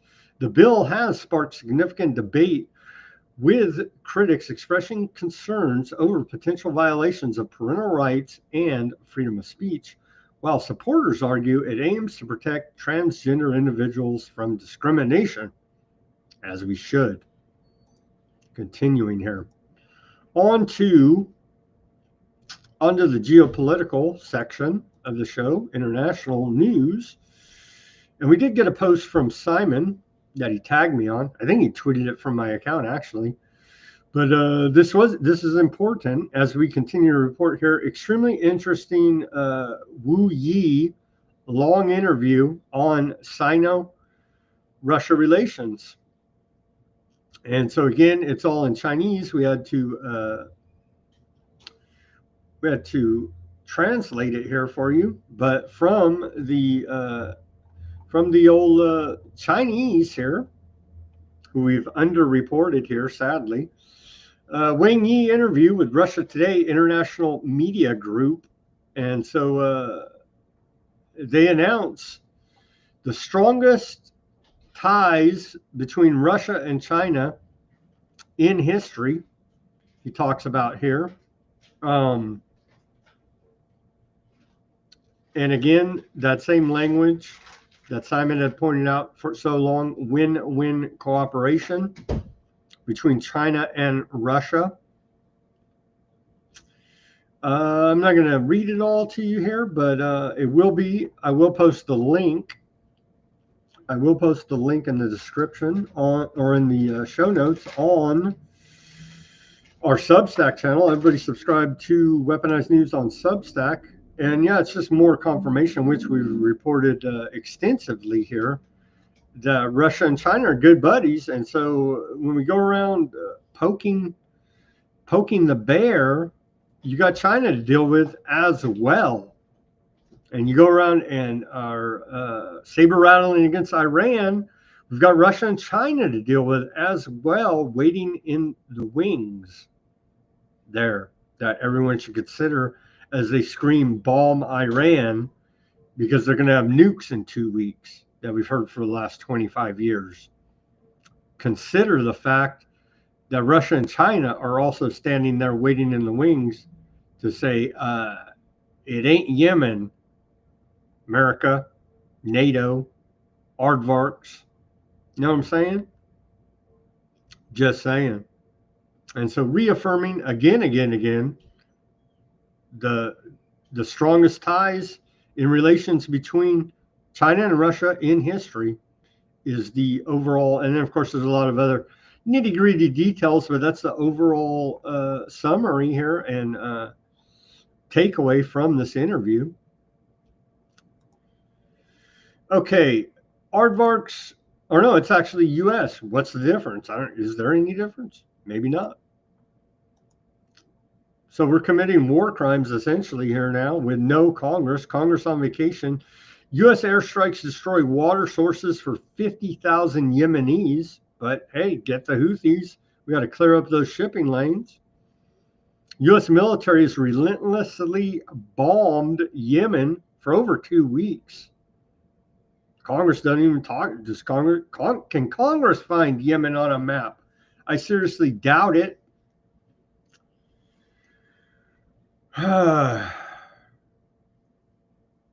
Here it is. And so, of course, those Yemenis deserve it because they're Houthi sympathizers, right? Right. The United States attack on water reservoir in Yemen.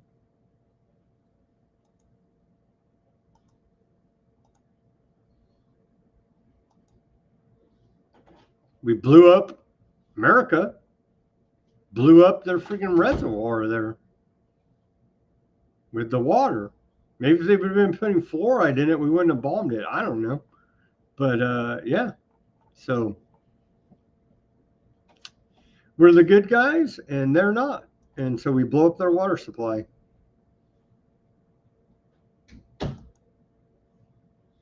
Continuing. Yemen's Houthi rebels claim they shot down another American drone as U.S. strikes pound the country. Yemeni rebels, the Houthis, claimed yesterday that they shot down another MQ-9 Reaper drone. How much are these? These are like millions and millions of dollars. Who cares? Who cares? Where's Congress? Where's a declaration of war? Who cares? They're terrorists. They are terrorists. So that's called a war. I guess we don't.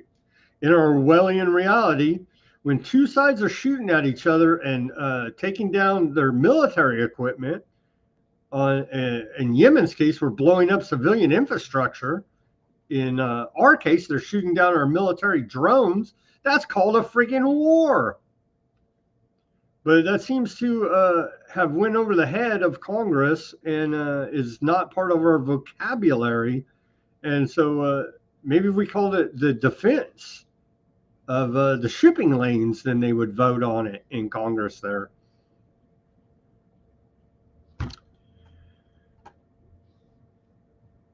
So now, yeah, allegedly, according to Las Vegas Sun, this report, that's an AP out of it's actually just a report out of AP. Two of these Reaper drones shot down by Yemen Houthis. It's called a war. I guess it's defense of the shipping lanes there in the Red Sea. Here's Yemen for Congress. Maybe they could find it on a map. I don't know. You can see right here, this is the area supposedly, well, the Gulf of Aden, and then, of course, the Red Sea that goes up to Aardvark land up there. But this area right here is the contested area that allegedly we're bombing the hell out of them to clean up the shipping lanes there and stop the attacks. But the Yemen leader there, the Houthi, has stated stop blockading food, water, energy, medicine into Gaza, and they'll stop their attacks on the shipping lane. But who cares? They're terrorists.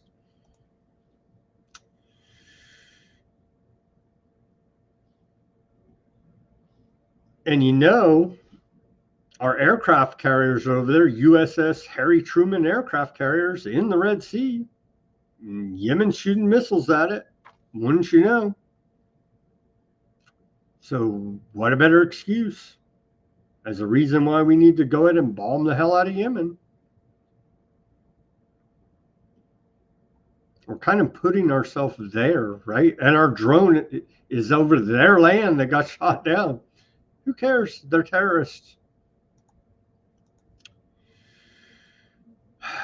Quite horrific. It's a war crimes that we're committing. Of course, we'll never be held accountable there in America, as aardvarks will never be held accountable for their war crimes, apparently. So they're beating the war drums, but to attack Iran. But you got Russia and China standing up right there in the background. And so various international reports have said that the White House is seriously considering Iran's proposal for indirect nuclear talks. Let's hope so. Let's hope so. As the aardvarks are all over their media saying they're going to attack Iran. Again.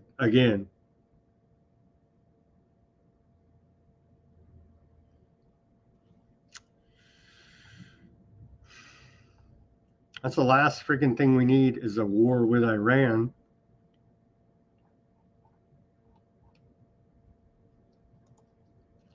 None of our business. Okay, let's watch from Greg Reese report. Scrapping the First Amendment at the behest of a foreign power. I don't think he's with the InfoWars anymore. He's on his own. Greg Reese. Let's watch this report as don't be we're not anti aardvark enough as we continue to report here. And soon we may be droned for even saying one bad word about the acts of a foreign country. They're already talking about, well, they're snatching people off the streets already, right? Let's watch this report, Reese report.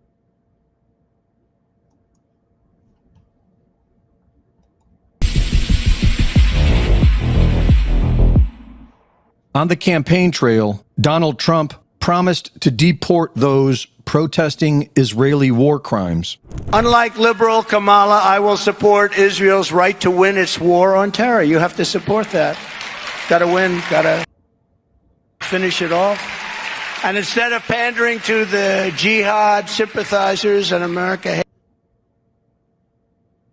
hating radicals, we will deport them. We will deport them very quickly. We have no choice.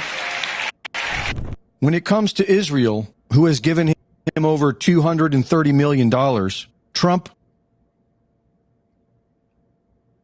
keeps his promises. For simply writing an op-ed article on the Israeli genocide of Gaza, Rumeysa Öztürk was kidnapped off the street by unidentified plainclothes federal police.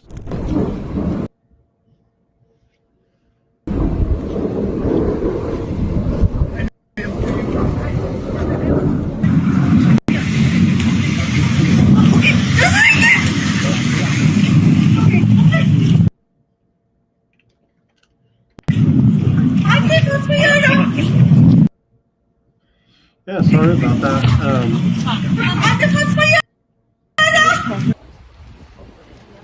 You guys covering your faces?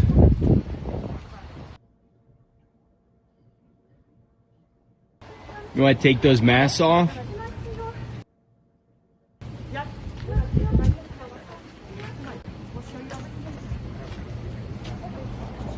Is this a kidnapping?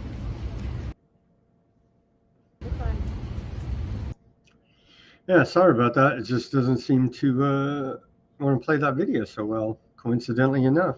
I think it is my machine, though, honestly. Let's see if I can work on that quickly. Yeah, Denver, you better watch out, dude. They're going to drone you. We praise Trump. Well, we like Trump on X. We don't like him on YouTube. Maybe that could sort it out for everybody. According to reports, that's the way to play it. What the heck is slowing down my machine so much? I can't even see it. I would like to play that report for you. But yeah, grabbing people off the street. You may be grabbed off the street if you talk bad about our greatest ally. You know what I'm saying? Let's see if this helps. Hope this don't crash the whole thing. Yeah.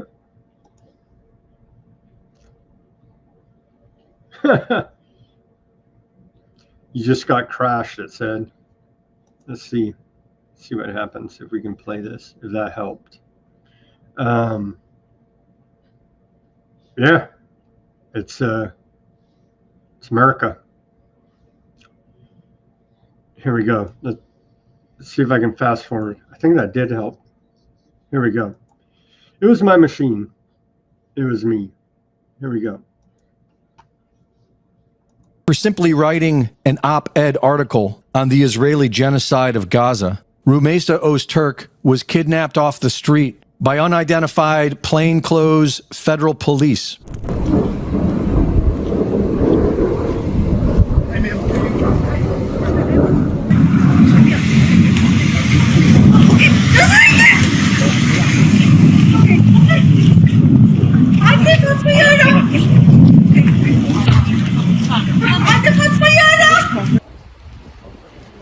You guys covering your faces?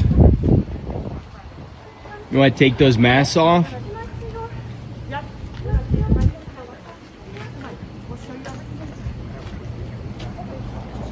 Is this a kidnapping?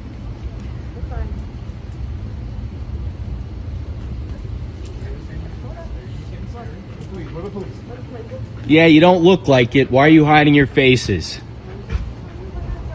Why are you hiding your faces?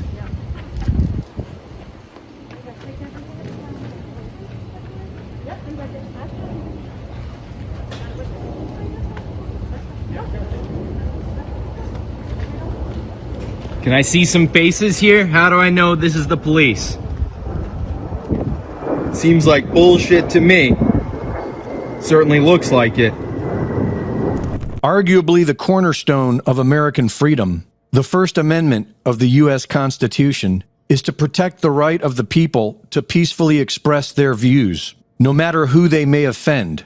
But Trump's Make America Great Again movement is clearly about Israel first, and Israel is getting their money's worth. People are demonstrating with passion. These ignorant demonstrators. Who are they demonstrating for? For these murderers, these rapists, these mass killers. This is a reflection of a deep rot that has pervaded the intellectual hub of free societies. And this vilification of Israel, the Jewish people, and Western values has been propagated by a systemic alliance between the ultra-progressive left and radical Islam.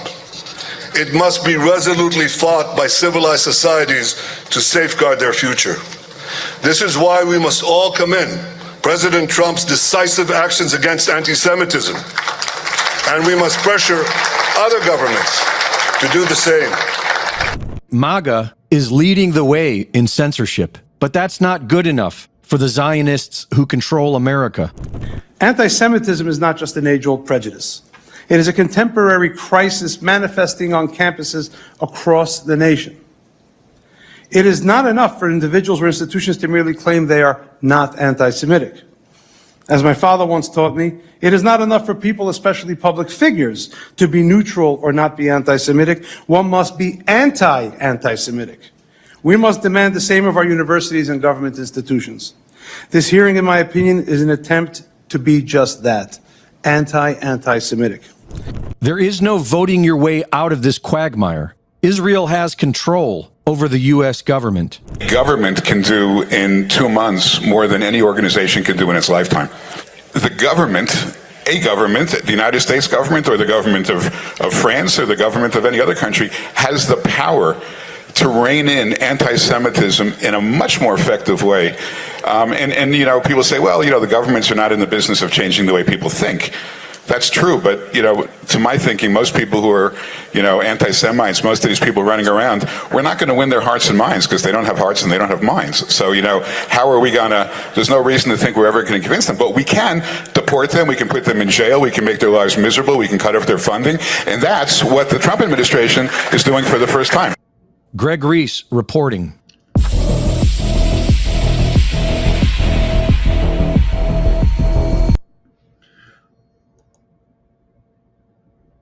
Was that guy the stereotypical meme, aardvark meme?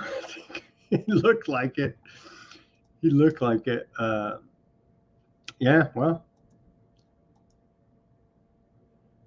aardvark's first, as it should be. Aardvark supremacy. So there were demonstrations against the war and Hamas government there in northern Gaza today. And so looks like maybe some of these Palestinians are getting sick and tired of Western intelligence run ops against them. So they keep murdering them in the name of think of that. We're still, you heard Trump say it in that clip. We're 25 years after 9/11 here, and we're still in the war on terror. Think of it. Here's old Ben Gvir again at he's always stirring up trouble, right? He wants to incite the Muslims there.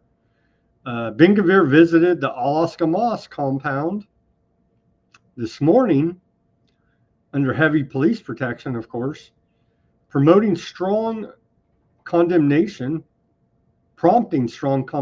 from both Jordan and Hamas. Talmudic rituals were reportedly performed in the mosque's courtyard, further provocateuring Muslims. This freaking guy, he wants to kick it off so freaking bad, old Ben Gvir.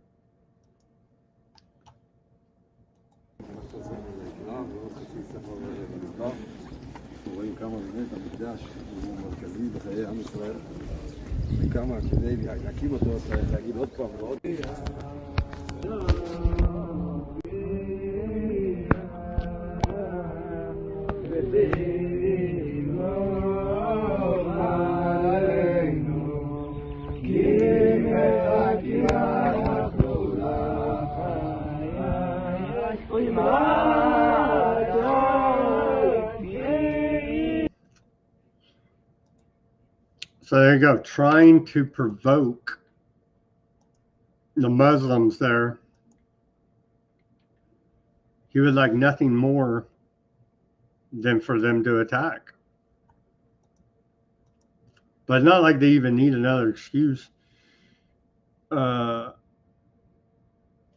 think we're almost done with the show, as my machine here is just not putting up with me today very well. Randy Fine won over there in Florida, GOP rep that just won Walls' House seat in the special election in Florida.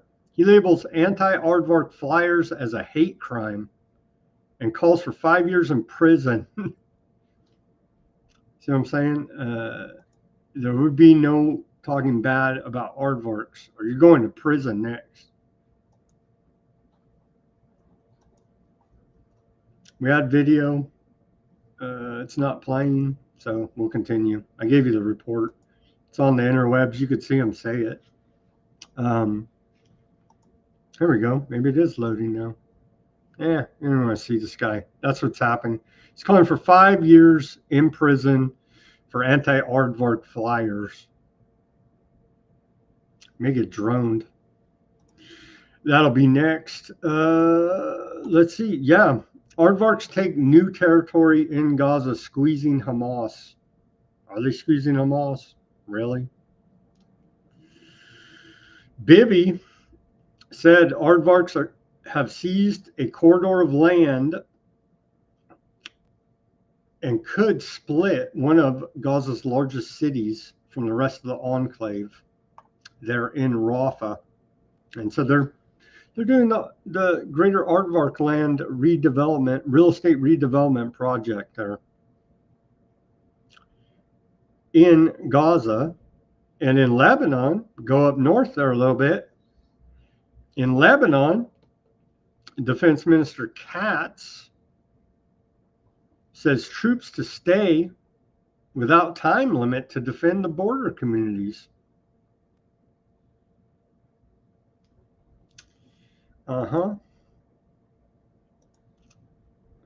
Pro-Aardvark group says it gave U.S. list of protesters to deport, drawing alarm from student supporters. Should draw alarm from everybody.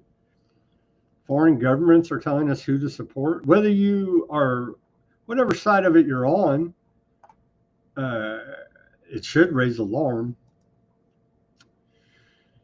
Aardvark Land announces expansion of military operations in Gaza to seize large areas of land, ordering residents to leave. As we continue to report, they basically said, leave or starve to death or be shot in the head. And you probably will still starve to death and be shot in the head. But maybe at least they give you a running chance here. I don't know. It's quite horrific, the genocide that continues. But it's the war on terror. And Western intelligence agencies must provoke killing of civilians for the greater good of Aardvark Land, right? Right. It's the way we see it.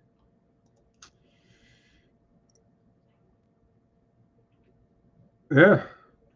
So they're taking what little bit of land they had left there in Gaza. They will stay in Lebanon indefinitely, in southern Lebanon there. And yeah, continue.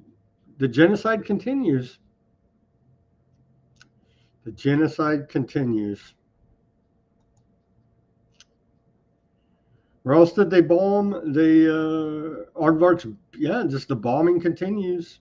The bombing, latest report here, as of this morning, 22 more killed, 9 children.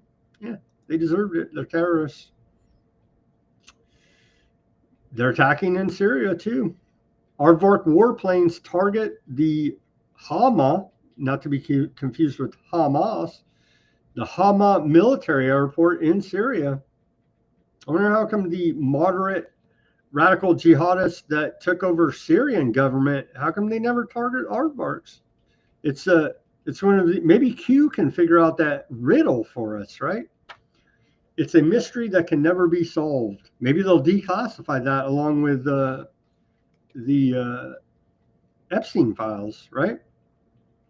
It's a mystery that can never be solved. Why would radical jihadists that allegedly hate the Aardvarks, religiously hate the Aardvarks, right, is what we're told. And that's why we need this never-ending war on terror. But yet they never attack the Aardvarks. It's one of these internet riddles that I guess we'll never know, can never be solved. But Aardvarks have no problem attacking them in Syria. So know that. They're now, yeah, the whole area, this whole area right here, they're bombing the hell out of all this area right here for the Greater Aardvark Land Project, you see. All in right here as the genocide and war crimes continue. And fully supported by America. Trump, America, Day of Liberation. As you could expect all of your imported goods to massively increase in price. I don't know. We'll see if this sorts out for Trump. Looks like we're working with our North American Union partners, Mexico and Canada. Maybe we can still get cheap burritos. I don't know. We're going to have to see how it sorts out. But it is definitely an economic shock to the global economic system. That is sure. All right, friends, that's all we have today for Weaponized News. Again, tune in tomorrow for special guest 7Cs. We're going to do a deep dive on the scientific dictatorship technocracy. And we're going to have a very lively show tomorrow. Indeed. So again, thank you everybody for tuning in to Weaponized News on this Wednesday edition. Seems we have picked up some viewers as the show went on there. Pardon the technical problems. I won't let it happen tomorrow. I will definitely reset my machine and make sure that I don't have these issues.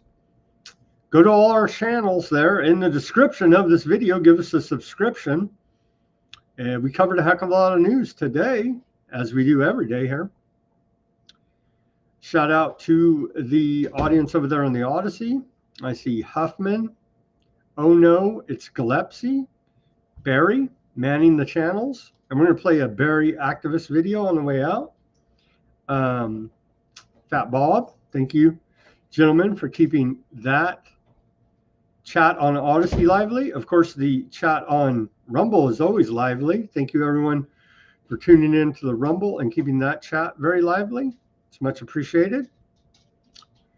Bitchute did answer the call. I don't know what's up with Bitchute. They got some glitch going on in the background there or something. Barry says he can't even ever see the show live. Says there's 64 live viewers. Who knows? Shout out to Bitchute. Thank you guys for tuning in. Who knew? Think of that, though. Think of that. We have like 472 subscribers allegedly on Bitchute, 64 live viewers. We have 11,000 on X. I guess it's proportional. I don't know. It says 113 viewers. I don't know. I don't trust any of these analytics. Anyway, thank you guys. If you really are tuning in, thank you for tuning in to Weaponized News on Bitchute, on the old Facebook there. Zuckerberg's a bro now. He's a libertarian, so we love him. He's at the White House making America great again. Forget about all that censorship, deleting your accounts, all that election engineering. Forget all that. Forget all that. He's a tech bro now. And so all is forgiven for Zuckerberg at FedBook there that he built in his basement, or I'm sorry, his Harvard dorm room, allegedly how the story goes. And so he's a great American again. Thank you very much, Zuckerberg, for taking all of our personal data and selling it to the highest bidder. We do appreciate your efforts to track, trace, and profile all users of your app. And thank you to everybody for tuning in on the YouTube and Kick and Twitch for what that's worth. Not very much. Again, a reminder, loaded up after this show on Weaponized News Substack. We do appreciate the subscribers there.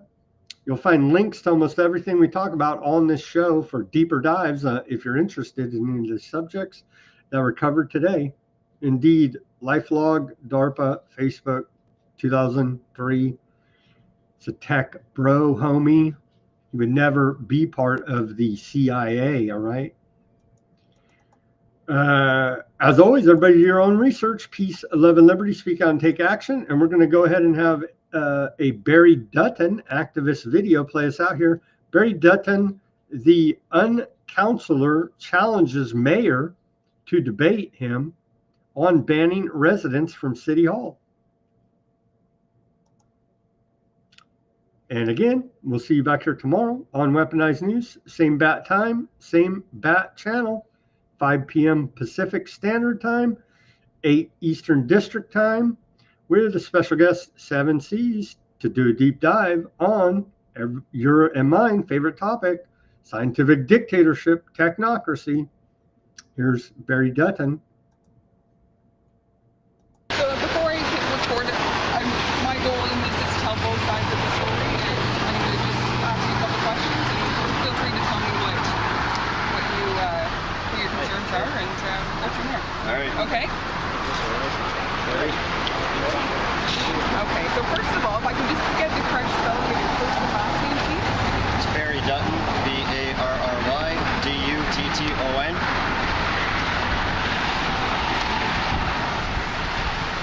Perfect. So I guess just my first question is... Where do you want me to look? You look at me. Yeah, you look at me. Perfect. So just my first question is, you've received a no trespass order. From your understanding, why did you receive that? City Hall refused to tell me why I received a trespass order from City Hall property. This heavy-handed City Hall administration that campaigned, all 11 of them, to including the mayor, on transparency and accountability, said that there'd be a new era of honesty and transparency at City Hall. I don't know why I'm not allowed on City Hall property, other than I keep a close eye on council for all of the residents. And why is that so important to you to be able to keep an eye on City Hall? Why is that something you're so passionate about? Because I'm a Canadian. Because I live in Oshawa and I was born and raised here. Because I have 21 and a half years of real estate clients here. Because I have an elderly father here who's 90 and not in the best of health. And because I care about my community. I'm a community activist, and you have to be active in order to be an activist. So with the trespass order, my understanding is that it was by staff, not directly the mayor. So, and the staff kind of feared because of some of your recent or prolonged actions. So what do you have to say about that, that, you know, a staff member was perhaps feared by your presence? That's not really truthful, is it? Because I don't know why City Hall or any member of staff here would issue me a trespass order because they claim that it's fear. What I can tell you is this: City Hall is using your taxpayer dollars against taxpayers for taxpayer-funded character assassinations. That is not truthful at all, not in the least. So what's your next plan of action? So it's until September 2012. Are you going to fight it, or are you going to let it be and then continue what you've been so passionate about all along? I'm sure City Hall would love to know what I'm going to do. I'm currently taking advisement from sources, and I'll just leave it at that for the time being. Do you feel that you're speaking up for the residents, that you're the voice, that you're getting accomplished what you want to accomplish? I am, because City Hall has issued me a trespass order. That means they're trying to keep people out that are truthful. That means they're trying to shut down people that care about exposing whatever agenda is inside of City Hall. And so for staff to sit there and malign my character when I was born and raised here, I take issue with that. It's not truthful what they're saying. Because with your YouTube videos, for example, you know, you're asked to put the megaphone down and you did. So is it kind of like you're confused as to why you've obeyed what they've asked you to do and you're still stuck with this? I've always tried to submit to my leaders and do the best that I can to honor their wishes. But by the same token, in this package, this brown manila package, I have a message here that was sent to City Hall. I've got stacks of emails from myself and residents that go unreturned from City Hall. If they're not going to engage us and return our emails, and they're not going to respond to me or my residents, that's why you see on my YouTube video located at Barry Dutton Homes me taking the actions that I've done, because you can write as many emails as you want. Precedent shows City Hall doesn't care, and it's time to rise up as a people, as a city, and as a nation, and start getting some action done. And we'll have to take other alternative measures. And you have some supporters here today, so what does it mean to you to have these people backing you up? It means they care about their cities too. A lot of people think this is about Barry Dutton. This is not. This is because Barry's standing up as a resident and as a community activist and somebody that ran for city council, and that I might be running for city council again. The city can count on me and some of these activists here today to speak up and stand up for residents to the cowards that live and reside in this overpaid City Hall bureaucracy. Is there anything else that I haven't asked you, or that you've talked with Kate that I haven't asked you that you wanted to mention? I think it's important for everybody to know out there, whatever city you're in. I was kicked off of a standing City Hall committee, the Committee of Adjustment, with no rhyme, no reason, no cause. I was banned from City Hall with these trespass orders. No rhyme, no reason, no cause. The City Hall has taken a dangerous precedent in Oshawa to say that they're the judge, the jury, and the executioner, and I never got a chance to find out what it is I've done wrong. They will not talk to me and disclose, even though I've asked in writing, what I've done. And I want everybody to know that I have currently challenged the mayor and City Hall to debate me one-on-one via camera, live audio and video stream in City Hall any day this month in July. And I'm waiting for John Henry, the mayor, who is a heavy-handed individual, to get back to me, to let me know if he's going to bother to engage the residents like how he campaigned on, along with the rest of council. It's going to be frustrating for you to be given this and not given a reason why. If you were kicked out of your City Hall that you pay for, which is public property, how would you feel, Canada? Exactly. Perfect. Anything else you'd like to add? I wish the media in this town would cover the things that are concerning the residents, and I wish that they were not so worried about placating City Hall and the mayor to try to make them look good. They're not.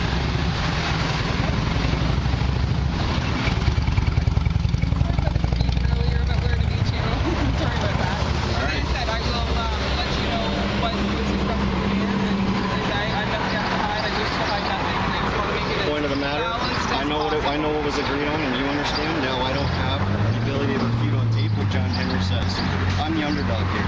People should keep that in mind. I'm standing up for 165,000 people. He's standing up for one agenda. Who has the upper hand? Like I said, we'll make sure it's as balanced as possible. That's the goal here to tell both sides. So. I'll have to take your word on that. Yeah, so you have Kate Wheeler to answer with. I may or may not have had a witness for my conversation. Can I sit the microphone back for you? Sure.